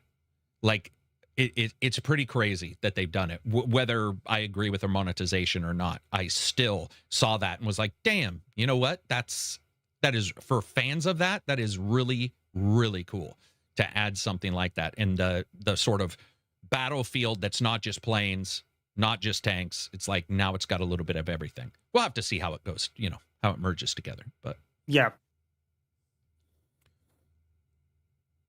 Yeah, the World of Bookkeepers. That's a banger in the making. Dude, right I would play World of Bookkeepers for sure. Speaking of that, I saw a bunch of new simulators coming out. Park Ranger simulators coming out soon, or I think it's early access, but that one's coming out soon. Saw another one that it didn't have the simulator moniker. It had like Rebuilder or something. It was posted in our Discord. That looked cool. And then I was talking to the guys last night. People were playing the truck driving simulator, you know, like Euro Truck, American Truck Driving Simulator. And we went back and looked. We decided to go do some research, and we went back and looked and tried to identify like where it exploded. And I should have known. I was like, what game exploded it? It must have been a game, blah, blah, blah. It wasn't. It was exactly what the answer staring you in the face is. Twitch. I just hadn't even, I was like, oh, it must have been a game that sort of lit everybody's fire or whatever. It wasn't. It was at the advent. It was like when Twitch started to explode with the big names, the huge names, and then they started doing the more sedate. They were playing so many games that it wasn't always going to be action.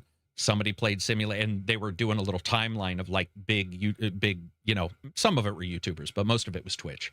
And it was just, and then COVID, of course, exploded it.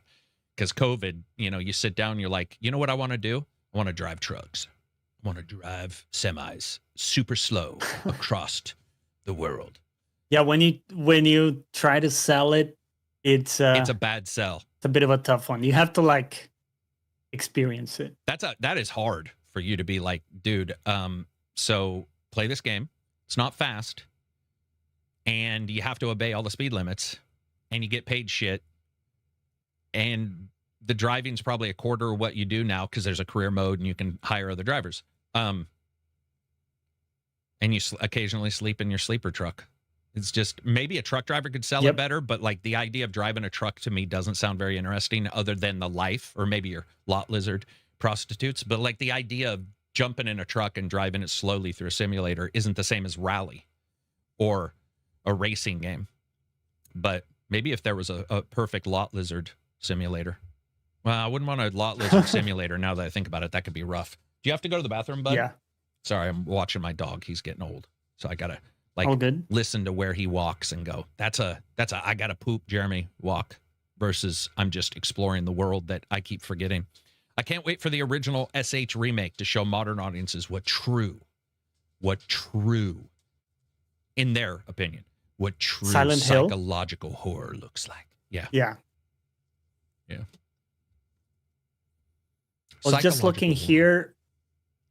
Yeah, you were thinking about. Well, I was thinking about games? like Sanitarium, which was 19. Sanitarium. Yep. Every time the music started and I saw the word, it happened every time. I'd just be like, no, I was just thinking of my first psychological horror game. So there's been so many. I really liked them more when I was younger for some reason, or maybe I got emotionally connected to them a little bit more when I was younger. I don't know. You were going to say something though. Well, I just saw there's a winter sale on Steam right now. We got some big games on sale, like the Metal Gear Solid Snake Eater remake is like 40% off. Um, Kingdom Come Deliverance 2 is 50% off. Kind of cool.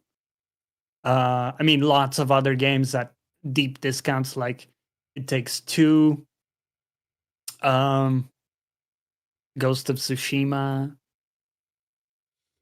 So there's some good stuff there. There is. Worth checking out. Just not into Steam sales at all. I Call usually of the know what I Wild, want. 90%. I hope they stick around. I'm actually buying that right now.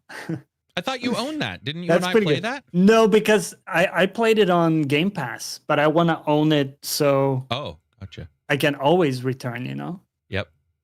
That's a good game. Well, there's a simulator for you. It's a hunting simulator. I mean, you're spraying fucking elk urine on yourself. There's no more sim than spraying the urea of another animal on you. That's pretty sim. Is that really needed? Haven't we worked out like... I mean, it is better? when you're hunting elk. Trust me. Damn, like, yeah, you're going to really? be covered in another animal's either fake, synthetic, or real urine. Yeah, for sure. You got to hide your scent, man. 'Cause those are like spook animals, meaning they're on, dude. They're They're on the evolved ball. to like detect. Dude, if you ever hunt deer, you'll be all, that's supernatural spider speed. Like you'll see a deer and you won't make a sound. And you slightly peek your head up and they'll see that edge of the horizon. Because you never want to be breaking in a up ridge. the pattern.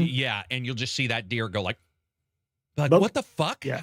What is going on? And I'm they like will 200 err yards away. on the side of like, oh yeah, dude, they're getting the hell they're out. like, I'm out. Yeah. They're because they can spook to some other part of the woods. They're just like, especially if you're hunting a elk herd and there's a cow that its job is to basically patrol. You'll see the occasional side animals, and their job is just, everybody else is eating, and they might eat on the edge, but they're looking around.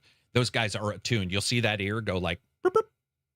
Dude, that's the other thing about animals that I love. Like humans, our ears are pretty shit. They're on the side.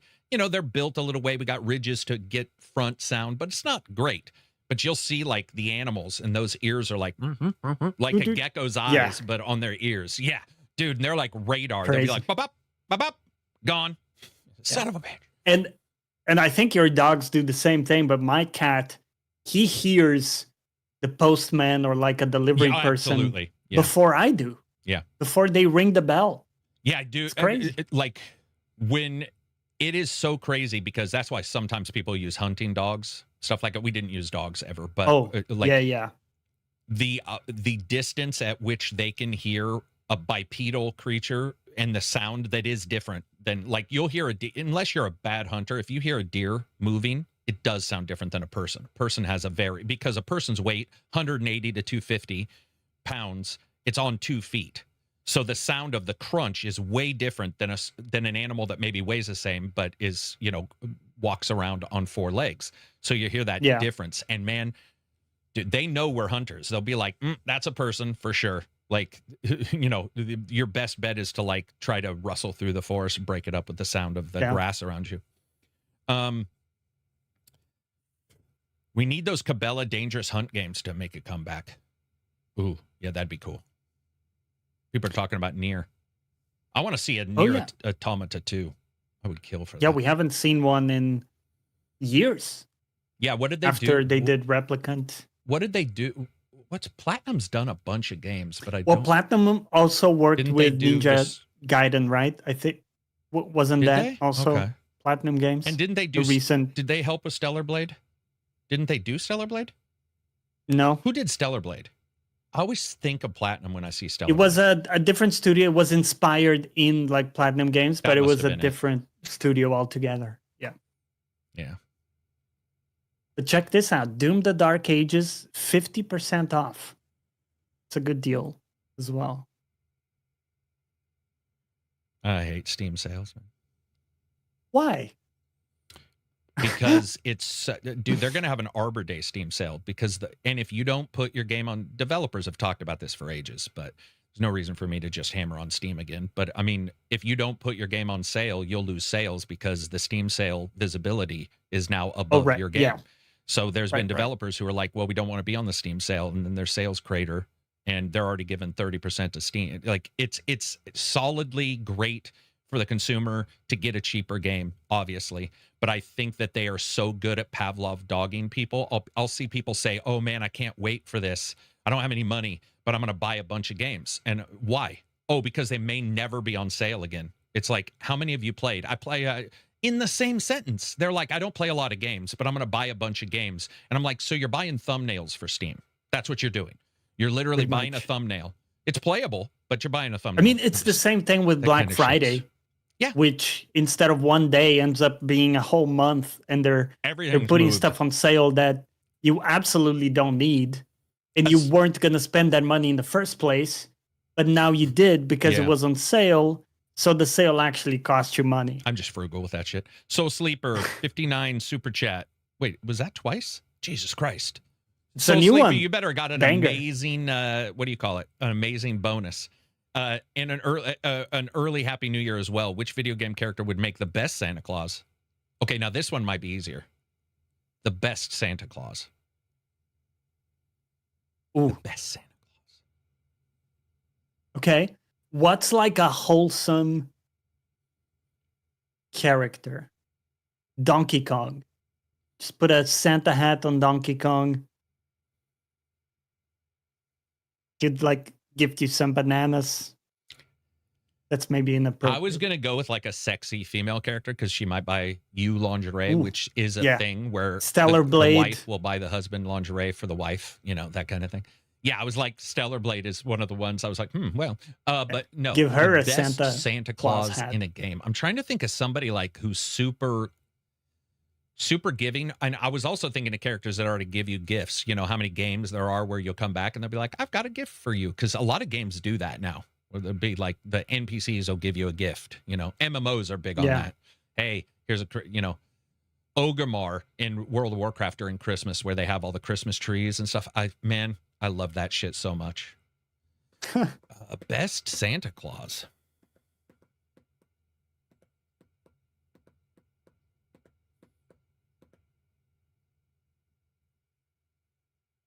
Dude, I don't know why I'm thinking KOTOR. What is in my head? Bastilla? She's not a good Santa Claus. But I can't get it out of my head. I wonder why I'm thinking of that. I wonder if I saw some news on it. I'm like, unless she bought me some sexy Jedi lingerie that she would wear, not me. That would be haunting. It would be haunting.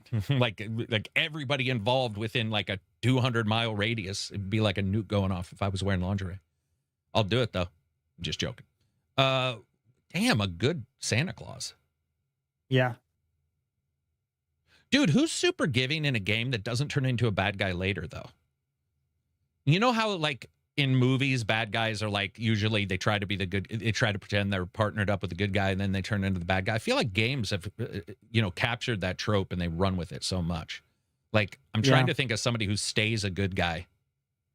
Probably the Persona characters. Somebody there would be a good one.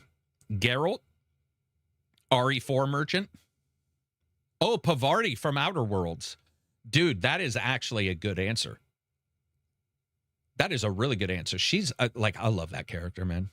Chick from Stellar Blade. Yes, somebody answered. Chick from Henry from KCD2. Arthur. There we go. Arthur will give you tuberculosis. I think Pavarti's good. What's the chick's name? Pan Am, right? From Cyberpunk. She was mean. Ooh, shoot, that's my dog. She was mean. She was mean. Not mean. She just wasn't as... Pavarti was very wholesome. And there wasn't any kind of sexual tension, really. I know people thought there was, but that was the fans. I know, Game writer. Yeah, I was delusional about that until you find out. Well, it's easy to be delusional about it because it's I think that's what they were going for. Yeah. Actually. And not only that, but we as humans have a tendency to think somebody likes us. You'll hear the story from like the chick at the register who was like, no, I don't want to date. I was being nice because you were paying your bill.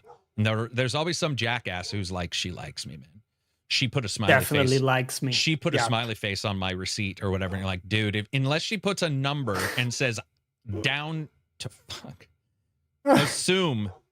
Number DTF. Here's my number, my measurements, and here is my wish list at Amazon for lingerie.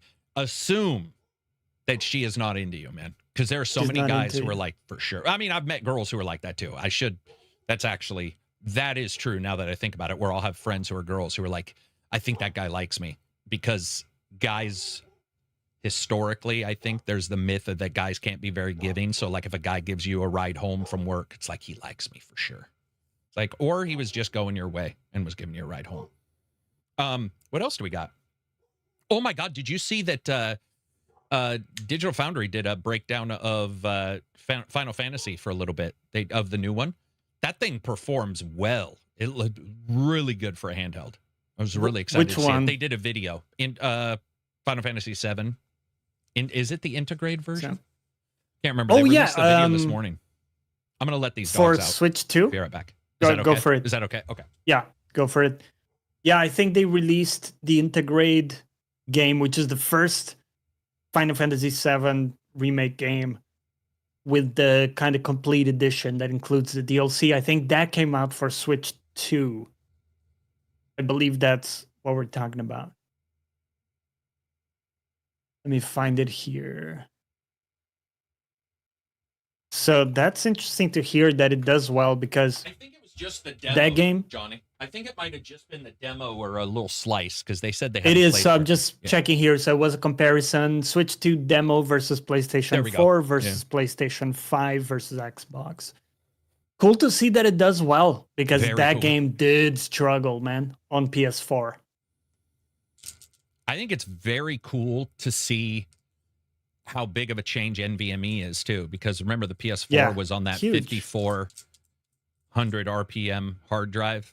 You know, the old hard drives on those things. The switch to NVMe has been such a godsend, because it's like you're not going to see like FPS except for rare statement. You know, you're not really going to see like FPS unless it's a streaming game, and you're hampered by just that. But seeing the loading of those textures pop in instantly versus the door that never load, you know, in Final Fantasy VII, the cottage cheese door. They did fix the doors, but they were fix terrible. The door. Yeah, they were the worst doors. It was crazy how bad it was, man. Yeah. What's your holiday game? You said Hogwarts? Yeah. I was trying to think of what mine was, man. Like holiday games. I mean, Hogwarts is just so cozy, right? It's got the Hogsmeade town, which is all like kind of snowy, you know, like cozy fantasy fairy tale vibe.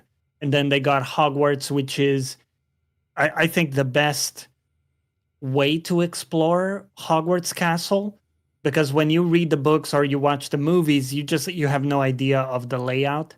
Right. By design, it's so confusing, right? That you never get an idea of like, okay, here I am at the classroom, and then my way to the common room is this. Yeah. You know, this idea of like persistence isn't there. And that's really cool, because you can just take your time and walk the hallways and really get an understanding for the layout, where they have the two towers for like classrooms, and then the house rooms for the residential. Here's some news that just popped while we were in here. Let me read this. Xbox Optimization 2025 delivers major Xbox Series X performance boosts. The Xbox Optimization 2025 patch is more than a routine update. A set of kernel and development kit improvements that allow faster rendering and improved resource allocation. Wonder if they've got any games listed. These patches align with companies' long-term goals, CPU tuning. So some of these are CPU, GPU tuning, memory management, DirectX 12 Ultimate updates, more stable support for advanced features such as mesh shading, storage and streaming refinements, faster resource decompression using updated direct storage API. Huh. Always love it when I see like any of this kind of patching going on. You know, you want stuff to be perfect day one, but especially with video game consoles, I'm always accustomed to the later patch. You know, the like optimization patches have existed for pretty much all of these consoles since I was a kid. Yeah. You know, there's always some patch that comes out that like improves stuff. So that's very cool. We're going to need it if we're not getting new systems till 2028. Yeah, it was interesting in Hogwarts, because I remember noticing the load time in the Hogwarts Castle. When you would hit a gate, it would basically stop you. And the gate was closed, while it was loading behind it. Mm-hmm. And then it allowed you to continue once it's loaded. It was just like a couple seconds, but it was noticeable. And on PC, it's seamless. You cross the gate walking. So it slows down your character, but it doesn't stop you. And that was one pretty big difference in like the technical aspect, actually changing the gameplay, you know. I don't know if it's the streaming is just faster or it's my RAM allowing for that. I have no idea what the bottleneck is there. But I noticed it on PS5. Some of the loading screens. An improvement, or you noticed on PS5 you had issues? Well, the PS5 has the about 2-second the delay wait time while it's loading behind the gate. So you're stopped. You gotta wait. And PC, it's like streaming instant, pretty much. Oh, speaking of that, real quick, software suggest. I suggested it on the side podcast. Again, if you guys are watching this and you haven't found that out, I do a side podcast Monday or Tuesday where I talk in depth about random shit.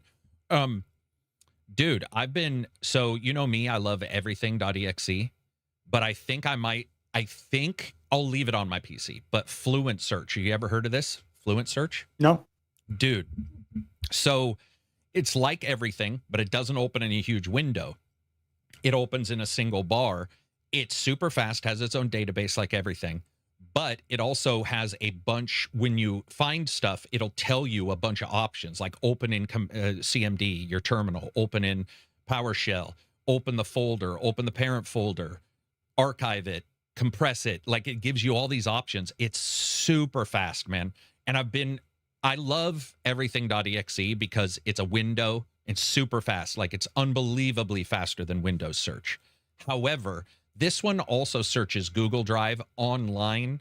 It searches compressed folders. It does crazy shit. And I've been pretty impressed. I wouldn't even download it normally. It's just, I saw another website that was like, dude, this is actually as impressive as everything.exe. Like you should check it out. And I was like, all right, whatever. I mean, it's free. But it's a small for like Windows that's cool. and stuff. All my stuff will be free for the software suggest, usually because, you know, there's a lot of good free stuff out there. I've been using one. Oh, yeah. What were you saying? I've been using one you suggested, which is a directory Opus. Yeah. So it's a replacement for Windows Explorer, and it's got the 2 panes. Yeah. So you can have like one folder open. You can customize a lot. It's fast. Yeah, it's and nice. Gives you previews for stuff. You know, you can have one folder on the right where it's like pictures, and the other one where it's files listed.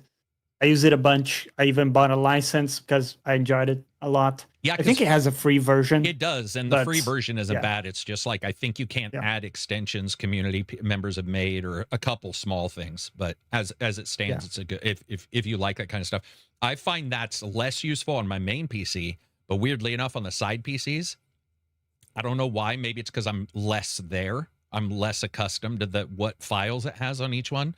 That those kind of things, especially dual windows, are hyper useful. You know, being able to open. I mean, dude, I use Firefox's dual window pane for like watching a YouTube split screen, and it splits it in the same browser, and it is a massive like bonus to my efficiency when I'm working. Instead of like, because you have the one big monitor, right? Well, even with 2, but yeah, I've got the one big monitor that I usually, well, like if I'm out on the TV, I'll just, being able to, you know, to go do your searches, run database, do whatever you want in the main, and then on the side, you just have a full window of its own. And now Explorer has it where they're full URLs. So you can have 2 URLs. So when you open it, it'll be like URL, URL. And so you can just search on 2. And weirdly enough, that's popped up. That situation has popped up more than I thought it would pop up for me ever. And or comparing 2 websites, or like if one website talks about one program, and instead of alt clicking away or hitting a tab, having both side by side and scrolling, you know, and being able to like compare them, super useful, man. There's always something like that. I love efficiencies like that, though, man. Finding some program where, like I found Easy, I think it's called Easy Hotkey, is what it's called, and just having a couple hotkeys like that I can hit a button. For example, I have one that when I hit a button, it opens Internet Edge, it opens Discord, and it opens a file explorer to a very particular folder that I have for doing work. And being able to just go like on a brand new PC with it just booted, it'd be like Alt TS or whatever, and it's just like pop, and it opens up all those. That shit's nice. You know, it's fun. It's like especially if you're like me, where you use a lot of the same tools, a lot of the same web pages and stuff like that. Yeah, you have a workflow for stuff. Did you see another thing that? Oh, go ahead. What were you gonna say? I was just gonna say another thing that really helped me was it's called Argus Monitor. It's ARGUS Argus. This is like for fan control, but it's super lightweight, simple.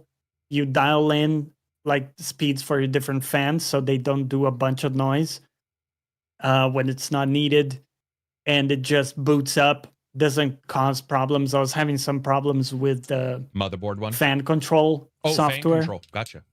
Yeah, because it was being constantly picked up as like malware and stuff. You know what it is? The Wing. It's called the WinRing.64 yes SYS file, dude.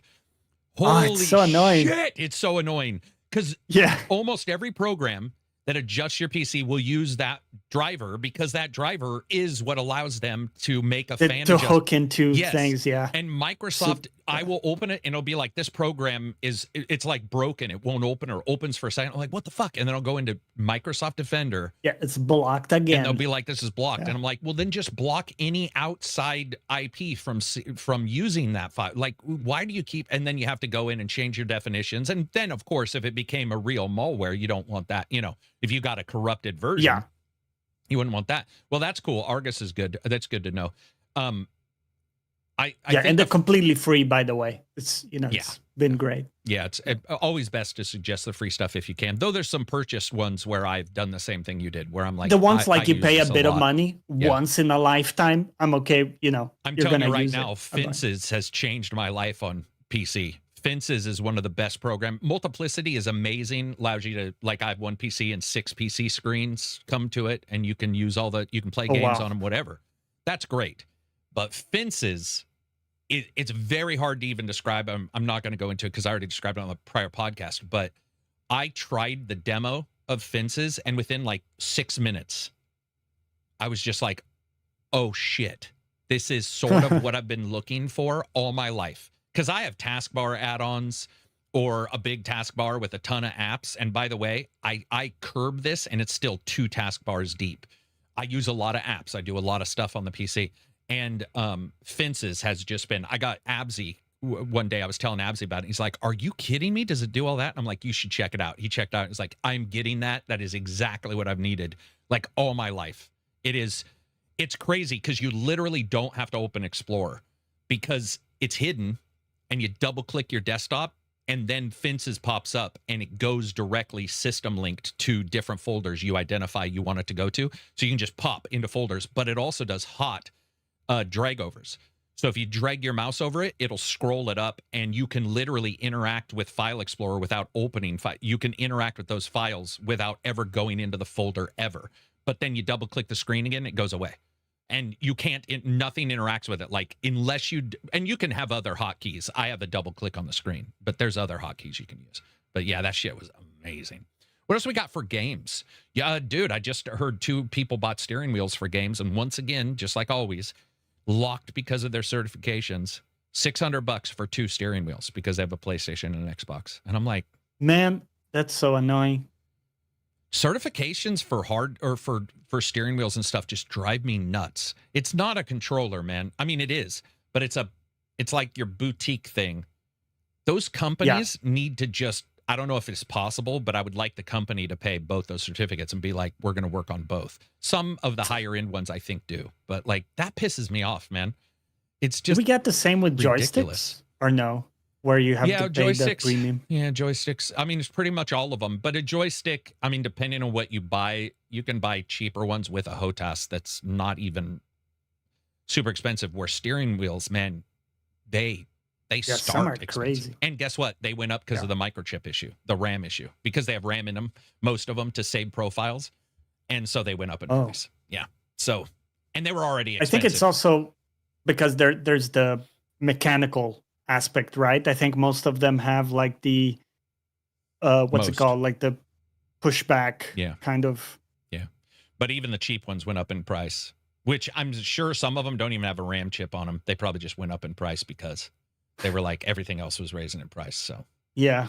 Drive you nuts, pun intended.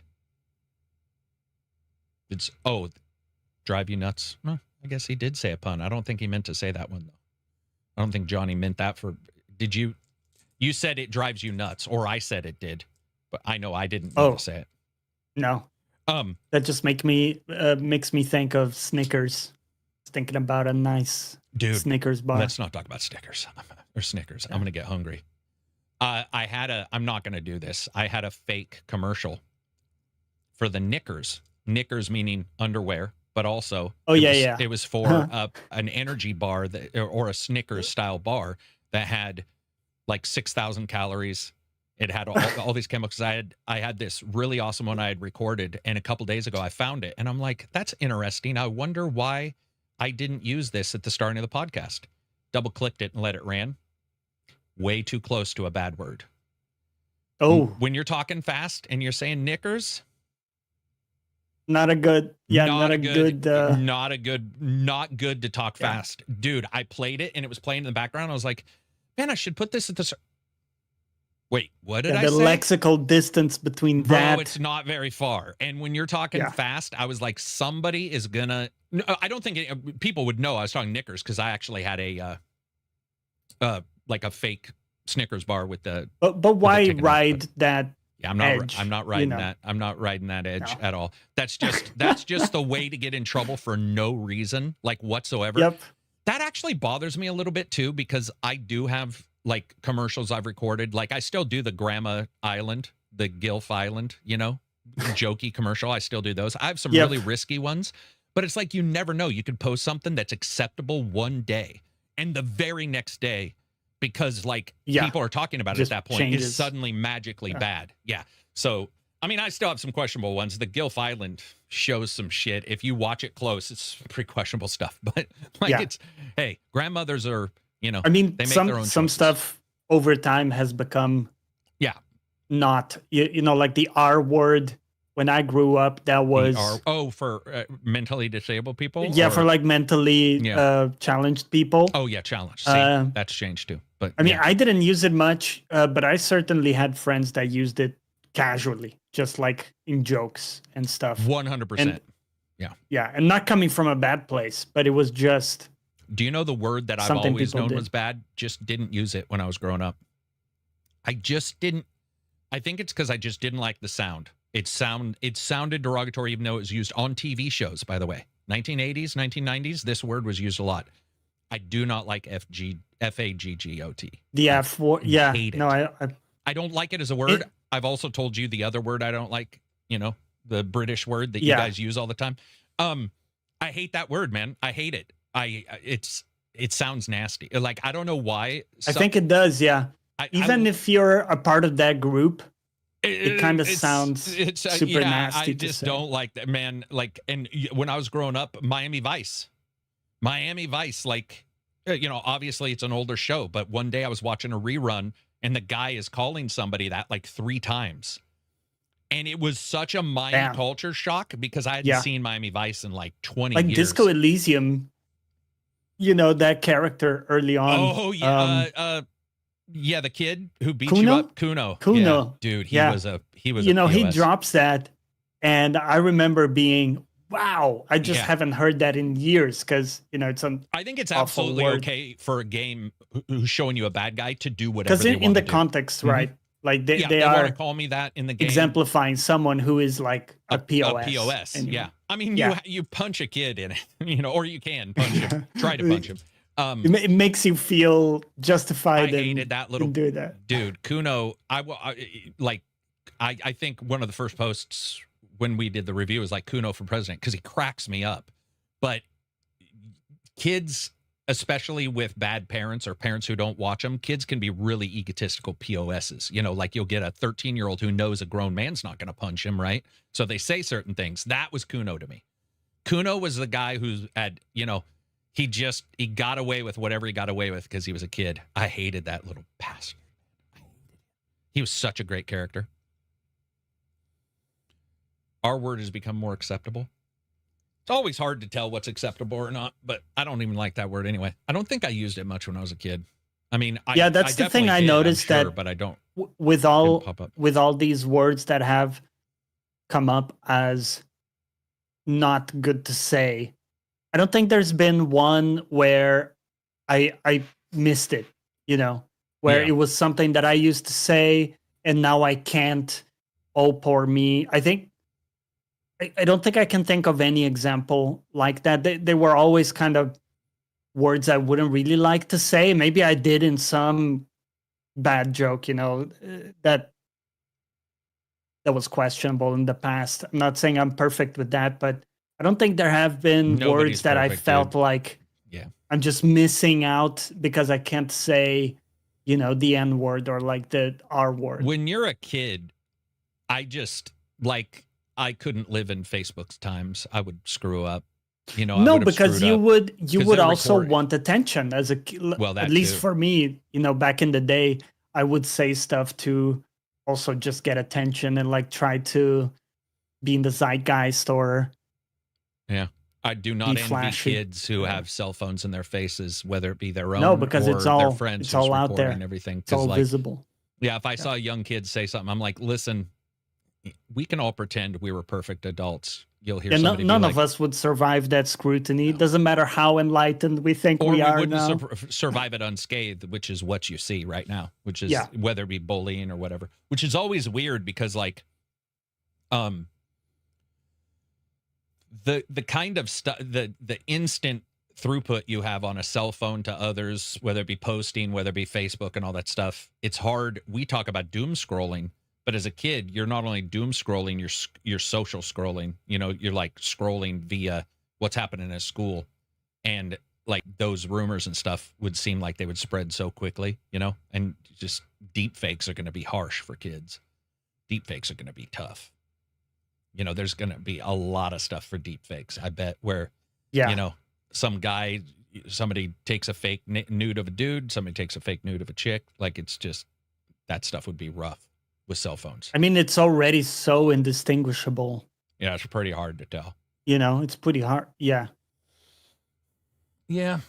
I don't know. It's a weird one. What else we got? Anything else you can think of? It's been sort of a quiet news week other than Larian. I mean, there was other stuff. I do have other stuff that I brought up, but I don't even know if... Here, let me bring up what I have. I've got... All right. I had a bunch of stuff, but none of it really seemed like overtly newsworthy. Damn it, my fucking note-taking software is dead. This happened this morning. It's not showing me my... It's not showing me my past searches. Damn it. Let me just look on here. Well, in the meantime, while you're doing that, the new season of Fallout came out. Watched it. Show. Watched episode 1. Yeah, I'm super excited for it. I'm rewatching the first one as well because I really enjoyed it. It's a great show. It's cool to see. Dude.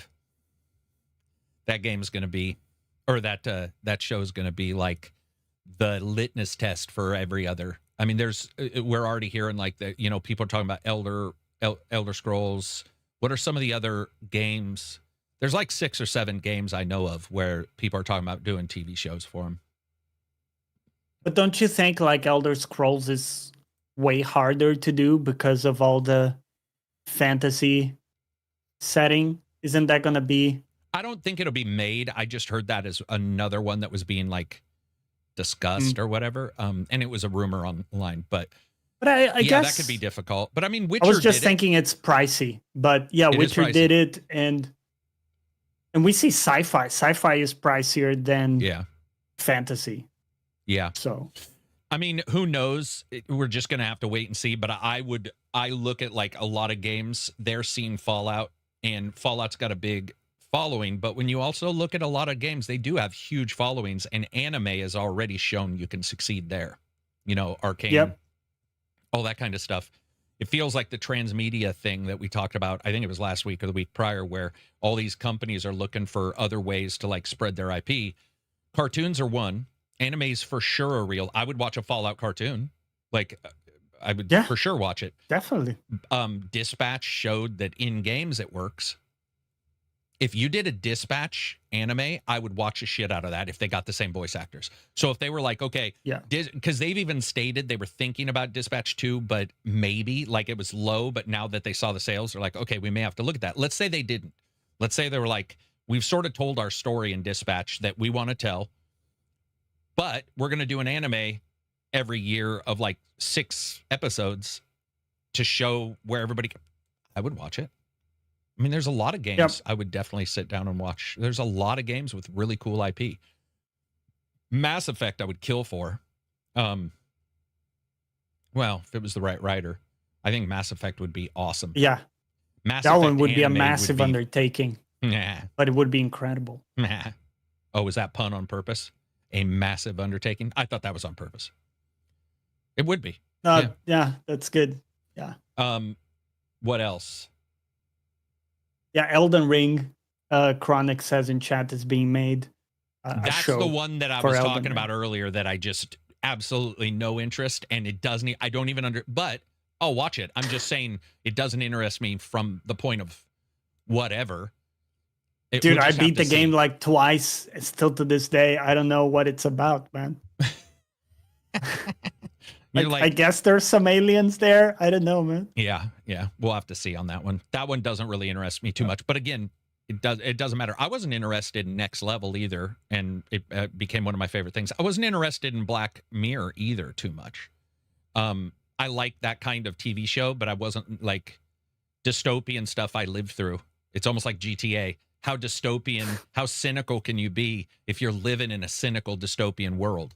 And it's the world. It's not one place. It's the world is cynical and dystopian.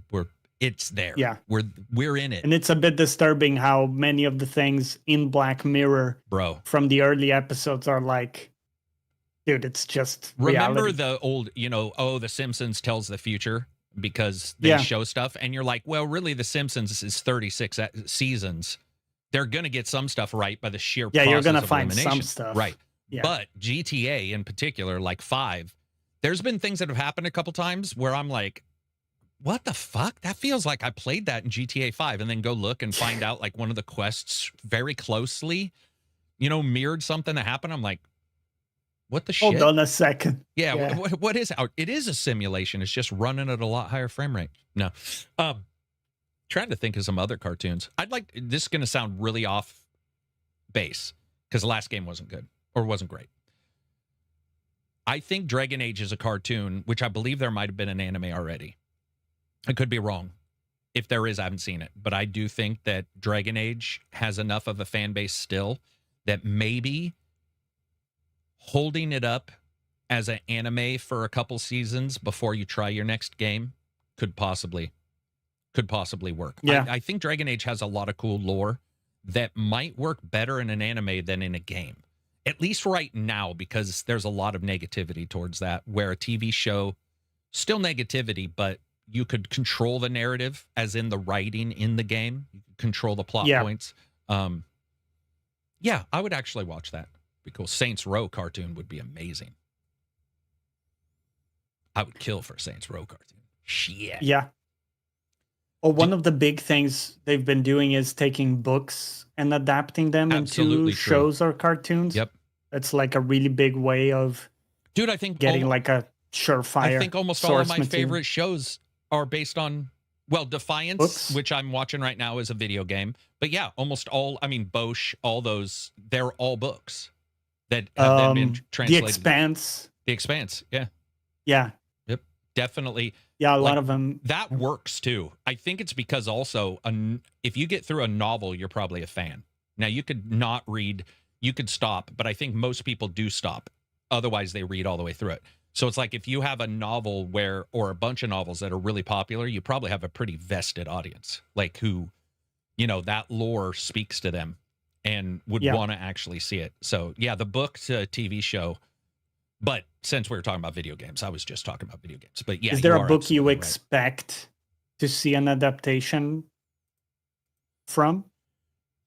Anything that's like low-hanging fruit? I don't follow books as much as I used to that are in that style. I do follow a bunch of sci-fi. Or like super in the zeitgeist or whatever? Yeah, I'm not.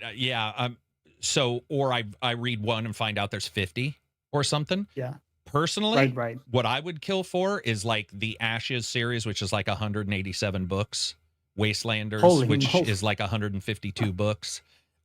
Starts out with one writer who writes like 50 or 60, and then as he gets older, whatever, other writers take it over. Those both are massive.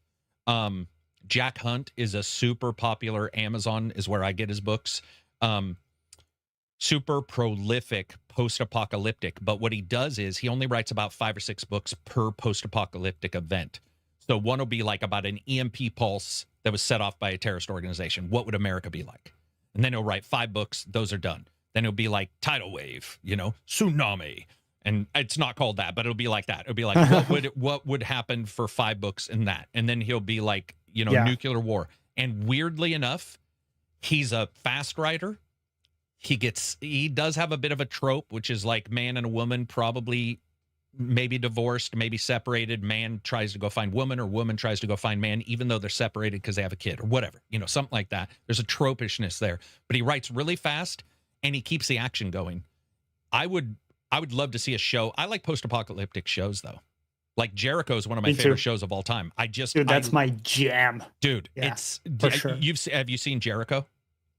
Yeah. Yeah.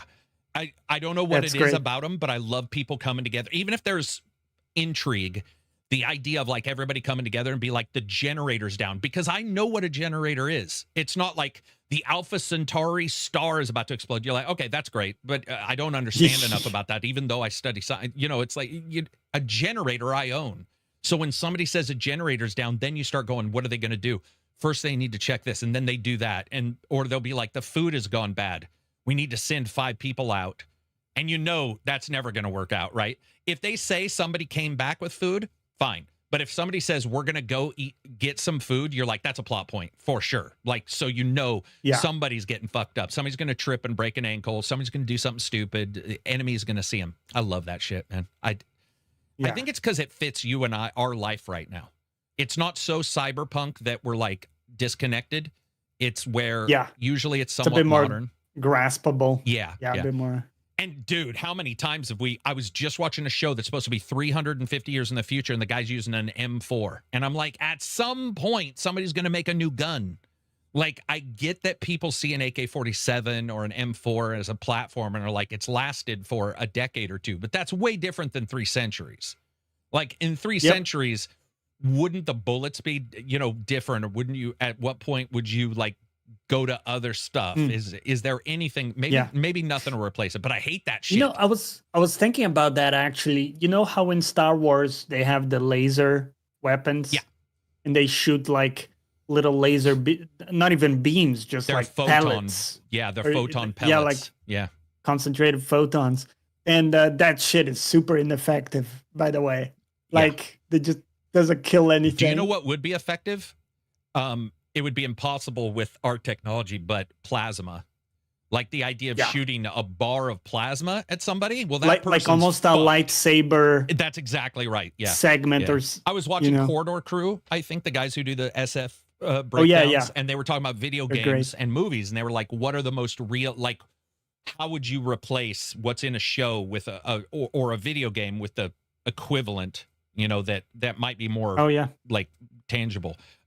Even though plasma was discussed, it wasn't like, oh, we could do that. It was more like that would be a little closer because it would be like a projectile shit. But I love Star Wars, dude. I don't care. I don't care if the lightsaber suddenly knows how to stop expanding. But how do they make it slow? Because it's light. It's like that's what I'm saying. I don't care. But it's slow. You can literally see it in the camera. The first fights were slow.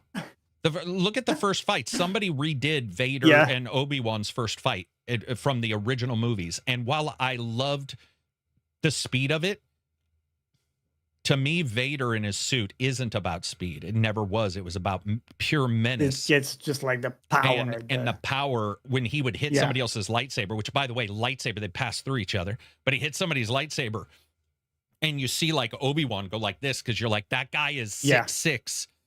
Yeah, he's and somehow tank. he stole James Earl Jones' voice. You know, like that dude's a badass. He shows up and he's wearing a Walkman on his chest. You're like, that guy doesn't care about fashion. He's fucking scary. He's like a steampunk villain when you think about it now because of the technology. He's such a good villain, he's got too. That NASA Still to look. this day. Yeah, that guy when he shows up, dude, Vader is scary as shit. When you think about it from a lore standpoint, and games do a good job. Unleashed. Star Wars Unleashed, I thought did a good job with Vader. He wasn't as menacing. There was already sort of the taunted hero that was in him. But when Vader shows up in a movie or a game, you're like, that dude is that fucking scary. I mean, can you imagine if you walked outside your house and a random dude 6'6" was in a jet black suit and had a light? Like, it'd be scary now, and I have guns and swords and real shit. If you were there and you just saw that guy, you'd be like, and then like Han Solo in Empire Strikes Back shoots him and he just puts his hand up and the bullets go into his hand. And you're like, okay, we're fucked. He's, sometimes I think that about Darth Maul from the Phantom Menace, prequel, the first prequel. Because that dude shows up, first of all, he's all like, he's alien, demon, right? He's definitely like got the demon red and black on purpose. The demon camouflage stuff going on, like horns. You know, his tongue is weird. I don't know. It's like he spits fire, maybe. Did you like him? Imagine? Did you like Maul? I did. Because, all of a sudden he's got like a second shaft. It's the first.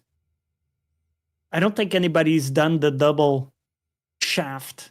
Well, that was in comics. But was it? Yeah, but I mean, it definitely first for the shows, movies. Do you think that's actually good though? Like in a fight, does it give you that much of an advantage? Because it looked like it was OP. One of the things about a staff is that to hit somebody, you're putting a blade behind you. So it definitely could help with defense too. And you'll see people do bow staff. You'll see bow staff routines online where somebody's super fast. And they're amazing with it. But who knows, right? I mean, at that point, you're both fighting with lightsabers. So it would be difficult. I can tell you this, though, as somebody who trained for years in the bow staff and was never great at it. I did hit my head a couple dozen times. I cracked my elbow with it. You'll hear people talk the same way about like nunchucks. They'll be like, holy shit, those are pretty dangerous for the user. The one nice thing about a sword is that you're holding the hilt and the sword is all, you know where it is. Yeah. Humans aren't great at double tasking. So when you have two blades, I don't know. But I do know that while spinning the bow staff, there would be many a time where that thing would whip up and hit me in the back of the head. Not the tip. Yeah, and the plasma it's so long. Thing but if it was plasma, hitting you. Yeah. That's a wrap, Yeah. Mike with the $20 super chat. Darth Vader was pretty menacing when he showed up in Star Wars Fallen Order. Yes. In fact, they did it really well. Unleashed was what I was first thinking. And then the second thought I was thinking was from that. Where he showed up and he showed up in what's the one where they all die at the end? The movie, the TV show, or movie, Rogue One, right? Rogue One, isn't that the one where they go to blow up the Death Star? They get the plans, and he shows up at the end of Rogue One, I think, and it's a remake of the starting of the first movie because they tie him together and he comes in and he like throws people into the ceiling and shit. I was like, that's my jam. He was awesome. Yeah, Darth Vader's scary as shit. Stormtroopers are sort of scary. You see a guy with a, BMX bicycle mask that, can't shoot for shit, admittedly.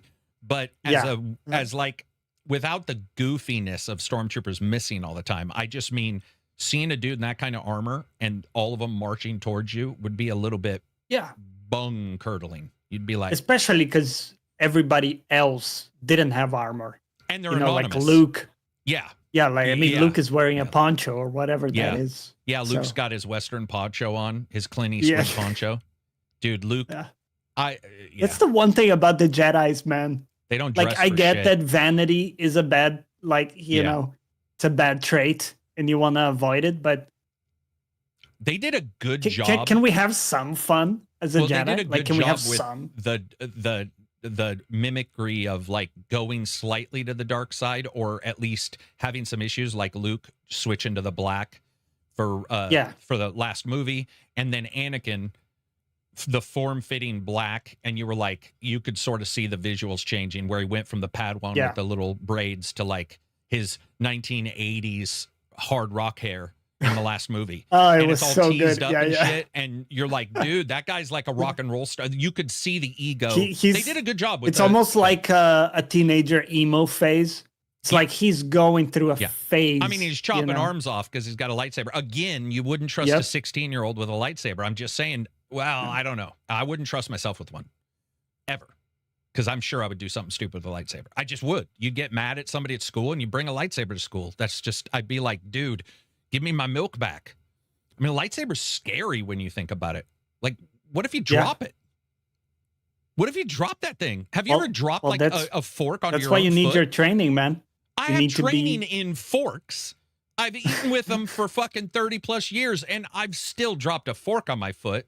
You're doing something, you accidentally hit it, your lightsaber turns on, chops your arm off. I'm just saying, there'd be a lot of lightsaber-induced accidents around the home if lightsabers were purchasable. That's why there are such few Jedi Masters. Everybody else just died from mishaps. Yeah, find out Vader was just taking advantage of everybody dying from mishaps and was like, I killed him. Yeah. You're like, no, dude, that guy slipped on a puddle and in the ice. He was using the lightsaber to melt some ice, slipped, and stabbed himself in the face with a lightsaber. Darth Vader's like, I feel like Anakin was a bit easy to convert over, wasn't he? Because like he was just permanently dissatisfied by anything. Yeah, that and if it wasn't the Jedi Council thing, it would have been something else that triggered it, because he just had this internal thing. You know what was good, though? All it took was that.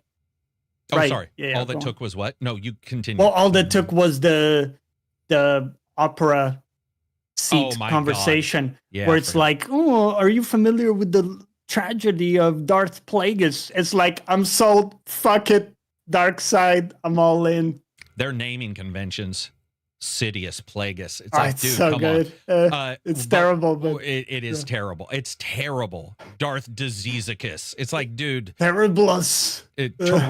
Tyrannus. You're like, man, you guys and your naming conventions suck balls. But I do think Sidious was pretty good. Insidious, I like that. I liked I thought that was sort of good. But Plagueis was see, you liked Plagueis? I thought Plagueis was cheesy as shit. Like, the plague. Fucking whatever. Great. But it's cool. Darth Nihilus was pretty cool. I was going to bring it back to video games and say, weirdly enough, I do think the video games, they don't beat out the movies, but I do think the bad guys in the video games have been pretty good. I liked I liked Nihilus. I liked Darth Revan. I thought that was he did have a little bit of a BMX biker helmet, sort of looks goofy, like Kylo Ren. That dude was fucking legit wearing a 1980s BMX bike helmet with like a piece of metal glued on. It was like, dude, come on. Why does Vader look so much better? That's the other thing. I know. As a design, Vader's got the black eyes that are senseless. You can't see behind them. And then you get Kylo Ren, and you're like, dude, seriously? You look like some kid putting pinstriping on a car a good 20 years after you're supposed to. Like, it just looks bad. But the games I thought were pretty good. I thought Revan's, especially when they show the flashbacks, I thought Revan looked pretty good. But are there recent games with good villains, or is it? I thought some of the villains not as prominent? I thought some of the villains in Jedi Survivor, weirdly enough, were good. Yeah. What was that beep? That's was that true. on my side? That might have been on my side. No, that was my phone. I apologize. Oh, no worries. I thought that actually some of the bad guys in Jedi Survivor were pretty good. Yeah, honestly, Darth Johnny sounds horrible. Johnnius. Dude, that's exactly right. Johnnius. You just add the Greek Roman or Roman, thing at the end. The idios. Yep. Yeah. I hate it. I hate it. Caracus. That sounds more like carrots, but yeah. I suppose a KOTOR remake will scratch that itch if it finally releases. Yeah, if it finally releases. KOTOR remake just feels like it ain't happening. I don't know. We'll see. Yeah. What else do we got before we wrap it up? Do we have anything amazing going on? We talked one about quick Fallout. thing that I saw. Yeah, so Fallout. Yeah, no, we talked about it. Go We ahead. talked about. Let's see. Just trying to remember. I've been watching some stuff, but have you seen any BBC shows? I'm just curious because there are some of these like murder investigation. I'm pretty sure you mean the British Broadcasting Company. I've seen both. I've seen both. You know, accidentally clicked on the wrong link. Admittedly, unfortunate acronym by them. Way unfortunate. But yes. Man, I mean, dude. British Broadcast Company. Imagine if somehow Carrick like mint a Pornhub tab. Or, do you get my like talk about? And then it's really, I mean, usurped by it. Like they've been replaced by it. Yeah, I've seen a couple dozen BBC things, or at least from that area, like not westernized. I did watch Torchwood. Oh yeah, that's a good one. Yeah, it was pretty good. I watched some Doctor Who. Not a huge fan of that, but I didn't dislike it. There were some doctors, you know, that people like or dislike. Yeah, I've been watching one called Broadchurch. I don't know if you've heard about parts it. of Broadchurch. Yeah. I Okay. got it on my. With I think David I've got Tennant. it on my list to watch. Yeah. Yeah. You know, small town murder mystery, really good, really well executed. There's something about the small town. Oh yeah, those are ever since like Twin Peaks, you know, and this type of thing that was more supernatural. Haven. But have you seen Haven? Regardless, yeah. Dude, Haven is a great small town. It's a medium-sized town probably when you look at it, but I thought Haven was really well. The only issue I have with some of the British stuff is that their pacing is different, and it takes a different mentality to like. Because I watched the one with Kenneth Branagh, whatever he did. He played detective. I believe something bad happens in the past. He plays a detective in a small town. It was way too slow. Like, and I like him. But I just couldn't. I couldn't sit through it. I was just like, some are very slow burn type thing. And the talking is very different. Obviously, you know, the accents, the way people talk to each other and stuff. So, what I was going to say was the Vikings actor. You saw Vikings, right? Yes. The main guy. He does one where he's in Australia. He's a police detective. And he's working on some missing kids, I believe. And I've got 3. I think it's called like Black Sands, because there's Black Sails, which is the pirate one. I think it's Black Sands. I could be wrong. I've watched 3 episodes of that because I love him. But it's also glacial. You know, it's just we're like a guy will just be looking at a wall, just hanging about, and then he'll walk over to a boss and be all, "Do you like hot dogs?" And you're just like, dude, what fuck does that have to do with anything? I'm not lying. There'll be times where it's that tangential. You'd be like, I don't know what this has to do. Like, I can't tell sometimes if he's saying something to trigger his mind, but maybe that's the thing is that we've gotten, I mean, I don't think I would have liked it when I was a kid because I watched a lot of BBC when I was a kid and I just wasn't a huge fan, but some stuff really works for me. Doctor Who, some of those episodes were really good. It's just that, it is difficult when you're not from the area. I talked to Omar, definitely, who will watch like a Western show, and that's not where he's from. And it'd be like, is there an in joke there? Or there's like a pause. There's a difference in the way a joke is delivered. Slapstick is different. Isn't Haven that show about the supernatural blonde woman with time travel implications? It is supernatural blonde woman who is the wife of Nathan Drake in the Uncharted series. Emily Rose is the actress's name. The time travel thing, there's definitely something that happens at the end of that may have some implications for it. Yeah. Now that I think about it. But it also had a lot of supernatural. Haven was very, you know, supernatural. Cop shows in the 70s, 12 minutes of driving around. Yeah. What we've got accustomed to for games is the same way, though. You know, you'll play an older game and be like, damn. You know, I sat through 7 pages of a character not talking and a big text blurb. Baldur's Gate I was playing, and they had the occasional narrator talk. They had occasional voices, but sometimes you have a long quest, and it was just a block, you know, of text. And you'd be like, okay. And then, you know, you would hope you remembered it or your journal was good. Is that it for today? I think it might be. I got a couple of science Let's do it. things I'm ready. that I picked up. If you want to wrap it up with that. Yeah, let's for sure. First of all, something that really fascinates me about the Bermuda Triangle. Growing up, I saw so many movies and different things about Bermuda Triangle. It was just so compelling, the mystery there, and to imagine that there's this like magical pocket that like weird shit happens, like ships disappear and like all kinds of crazy shit. I just saw this week they discovered a 20-kilometer. I don't know how much that is in miles, maybe 12 miles. I think it's 1.2 to 1.2 to 1 or something like that. Something like that. So a 20-kilometer thick rock layer way below the ocean floor in the Bermuda Triangle. So like where the ocean floor is, like way under that, actually they've found a layer that kind of like defies what we knew about geology so far. I thought that was really interesting.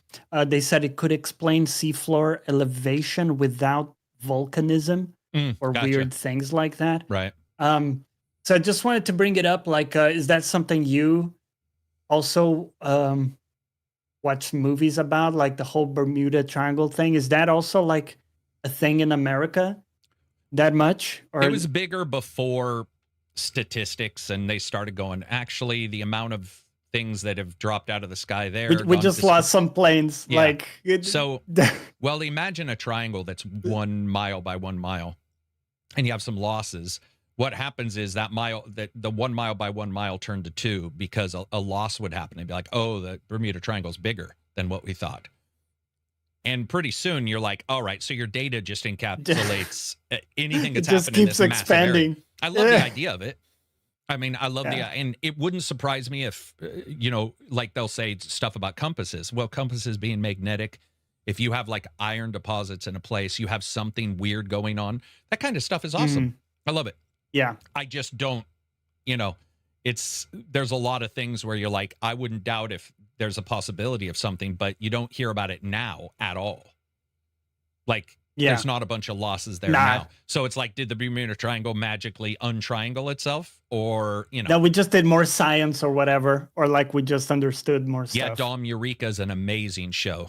Everybody who's a sci-fi fan needs to Another watch small town. Yeah, exactly. Yeah, they're great. Exactly. I also have a deputy fetish. I'm just going to say it. I don't want to wear just a deputy That badge sounds and bank wrong somebody. out of context. I do. I talked about it last night. I realized that 90% your of the deputies. shows I like Justified and Eureka. I liked Tin Star. I do like the one guy in the bad or mysterious place who's like, this is the way, the rule. He sort of adds rules to the unruly. I don't know why but I realized the archetype is really to me compelling. it's very enticing. Yeah, it works. Longmire is the exact same thing. And I was like, oh, these are my favorite shows. And then police procedurals might be next as long as they're not, completely crazy.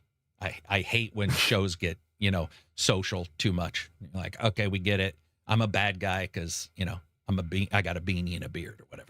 They like to do the social signaling. What else you got for science?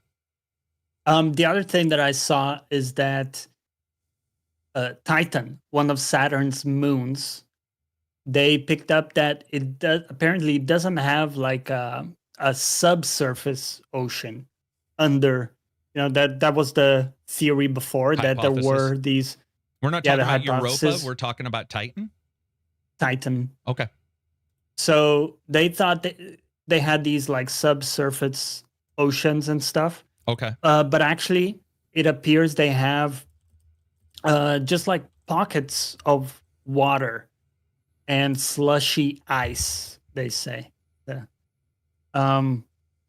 Possibly warm enough for life, for like microbial action going on. I thought that was interesting. I keep thinking that these moons are our best bet at something interesting going on. At least in our solar system. Outside of Earth. Yeah. No. Because a lot of them have a bit more, mild conditions Well, the and big everything. thing too is gravitationally, because they're around Jupiter, you just get all kinds of like tectonic stuff that just doesn't exist in cold recesses, and it seems like the moons are where that creates heat out of less than what we get by being near the sun. So it's like they can still be as hot or hot in some places or warm in their interiors, where in a lot of places it's just a cold dead moon. You're like, well, that's like our moon. Where you're like, dude, our moon's just pretty much dead. You know, there's not much going on. What else we got? Honestly, that's it for the week. When it comes to science stuff, you know, like lately, the Hubble tension pretty much proven now. It basically, you know, now that they've looked, they're like, okay, there's definitely an issue. It's very cool. I saw another paper that was written that was interesting. There's always a paper about one every 5 years where they try to discuss like how reality works. And the new one is, I'm going to butcher this because I only read the summary before I sort of stopped reading. I'm not saying it was bad. I'm saying I just haven't read it yet. But it was about like reality being rays. And it was one of those things where you read it and you're like, well, that's even harder to understand than what we have now. But it's just one more of those ideas of trying to explain the universe. I have a feeling we're not, you know, you're inside the system. You're never going to be able to explain what's outside it. And maybe when it comes to reality, that'll be technically outside. I mean, even, dude, how frivolous. Let me tell you frivolous shit. You know how somebody will just be like, yeah, well, technically, you know, Adolf Hitler was whatever. And they'll say something that sounds like a fact. And you'll go and be like, dude, you know, he absolutely wasn't. He didn't invent the biplane or whatever. You know, say something stupid. The same thing happens with science when they'll be like, no. The universe expands faster than the speed of light. It's the only thing that can. And you'll be like, expands from where? And they'll be like, everywhere. I'll be like, okay, then why doesn't, by the way, I'm not like doing flat earther. I'm literally just saying, if that's true, every single point in the universe expanding from itself, you know, how does collection happen? Well, you defeat gravity by it, but it's traveling faster than the speed of light. So why are moons able to collect? And there's definite math you can prove that would still be possible. But it's how frivolous you'll get like a, you know, scientist who's talking about it. They'll be like, well, that's because, you know, this is the one thing that can travel faster than the speed of light is the expansion of the universe, you know, and it expands from every single point. It just spreads. And you'll be like, so matter then extends, right? Oh no, all the matter we've got in the universe is the same matter. And I'll be like, well, then what's the expansion? Yeah, that one is tough to parse because it's very tough to parse. And I get that it's based on the distance. Yeah. Right. So it's like, yeah, the bigger the distance, then it's almost like exponentially stuff is moving away from us. Yeah, it's moving away. And then, kind of thing. Oh, but then that's also awesome. You'll be like, everything's moving away from us. They are? Yeah, they are. Why is that galaxy going to hit us in 600 light years then? Or 6,000 light years? Because they'll say like our galaxy will merge with another one. Again, explained by math. But it is funny how quickly somebody will gloss over that.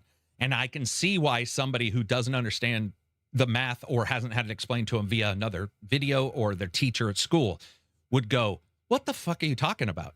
Or the fact that you'll see a spinning galaxy and they'll be like, well, the center of all the galaxies or most of the big galaxies are black holes. You'll be like, oh, so all the matter spinning around the black hole? No, they're just in the center. You'll be like, okay, why are they in the center? We don't know. But they'll show other ones where there's no black hole in the center. You're like, okay, so not all of them have black. Just little stuff like that. But if somebody has seen a video of like and by the way, a lot of this is because people illustrate versus taking a picture. When I grew up, I would see a picture of stars and it'd be greens and blues and yellows, like the space. Here's a picture of this galaxy. And you're like, wow. And then if you look closely, they'll say it's either an illustration or that it's a scientific, like it's what we can't see, where they merge 5 or 6 pictures to create. Yeah. Because I would look up at the sky when I was a kid and go, where's the fucking color I'm seeing?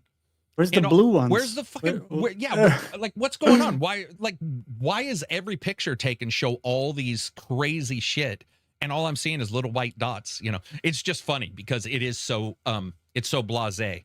It's, oh, no, that travels, nothing can travel faster than the speed of light. Okay.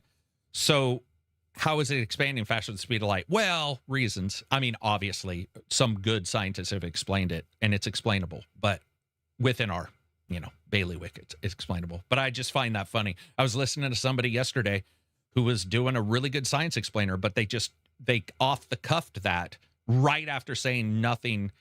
It's impossible, blah, blah, blah, nothing. But the one thing that we can't describe perfectly is doing it, and that's okay. And you're like, I love that kind of stuff, though. I have been enjoying just sitting back watching random stuff. I haven't checked out Cool Worlds in a while because he shattered my dreams. I'm just joking. Every time he's like, here's reality. Yeah, I'm gonna have to go check out. Yeah, that's good. Kyle Hill did a cool one about the most dangerous radioactive places in Fallout, which I haven't seen. Oh yeah. So I'm gonna watch that one today. I think that's a podcast one though, where he does a video that's merged with the podcast. That he streams the game and he talks and jokes around, and weirdly enough, they don't do it for me. I like the ones where he's like, where he bounces. Yeah. Dude, when he comes out and he's got his long flowing lioness locks, and he does this. He loves to bend his knees and tell a story. He'll be like, and I don't know what it is about that. Probably the psychological cadence of but really there's something about the excitable kid bounce, because if you ever see a kid who's like, or a dog, when they're excited they do the they can't control their back feet, they'll do the bounce. I think it's that, and I love that when he does those. And in the podcast ones he's more just he still delivers the same way. But I've been enjoying watching those. Anything you've been watching before we wrap it up? No, I definitely developed a lot of respect for Kyle, because I kind of heard him explain all the work that goes behind some of these vids, like the one he did with the thumb for Fallout. Yeah, where he describes, and he explained like all the considerations he had and what is actually a safety distance based on all the literature and stuff. It's really cool to see, and he puts a lot of work where realistically he didn't have to, right? He could kind of just he could have phoned that one in, or at least or went with his own idea, or just off. But it was cool because he described, he's like, oh, that's not what I thought. I thought this was going to be, I think he thought it was going to be real, or did he think it was for sure not real and it was real? Because I watched that video, but I don't remember what his consensus was. I think the consensus already forgot. I think the consensus was you're fucked. That by even being way farther than that, you'd still be fucked by. I think that's what it was. But I did like it. And the same thing happens in the movie, by the way, Johnny, or the TV show. I love the Fallout nukes hitting, but they're so close. They're on a cliff looking over the city, and you see these nukes hitting, and you see the explosions, and you're like, dude, even if that was the one, like the America tested one shot out of a cannon, shot a nuclear, so it would have been a battlefield nuke, very small nuke. That was like 7 miles, I think. And it's still like radiation and power and force still hit you. And those, you could see the windows and it was way too close. But boy, was that a good scene. When he's on the horse and he's got his kid in Fallout and he's riding a horse in slow motion. So good. And you just see, like 9, 10 nukes go off. You're like, damn, that is, it's awesome. Yeah. But also terrifying. But and somebody mentioned Pluribus. I need to watch that. I've got it on my list to watch. Haven't seen it yet. Yeah. I need to. So the overall premise, right, where like everybody has this type of virus or whatever, and then some people are immune. That reminded me also in Pluribus. Yeah. So it's that type of thing that reminded me of that other show with Jason Momoa. See? Where everybody where everybody's blind, but like a couple people are born with sight, and they're like the weird ones.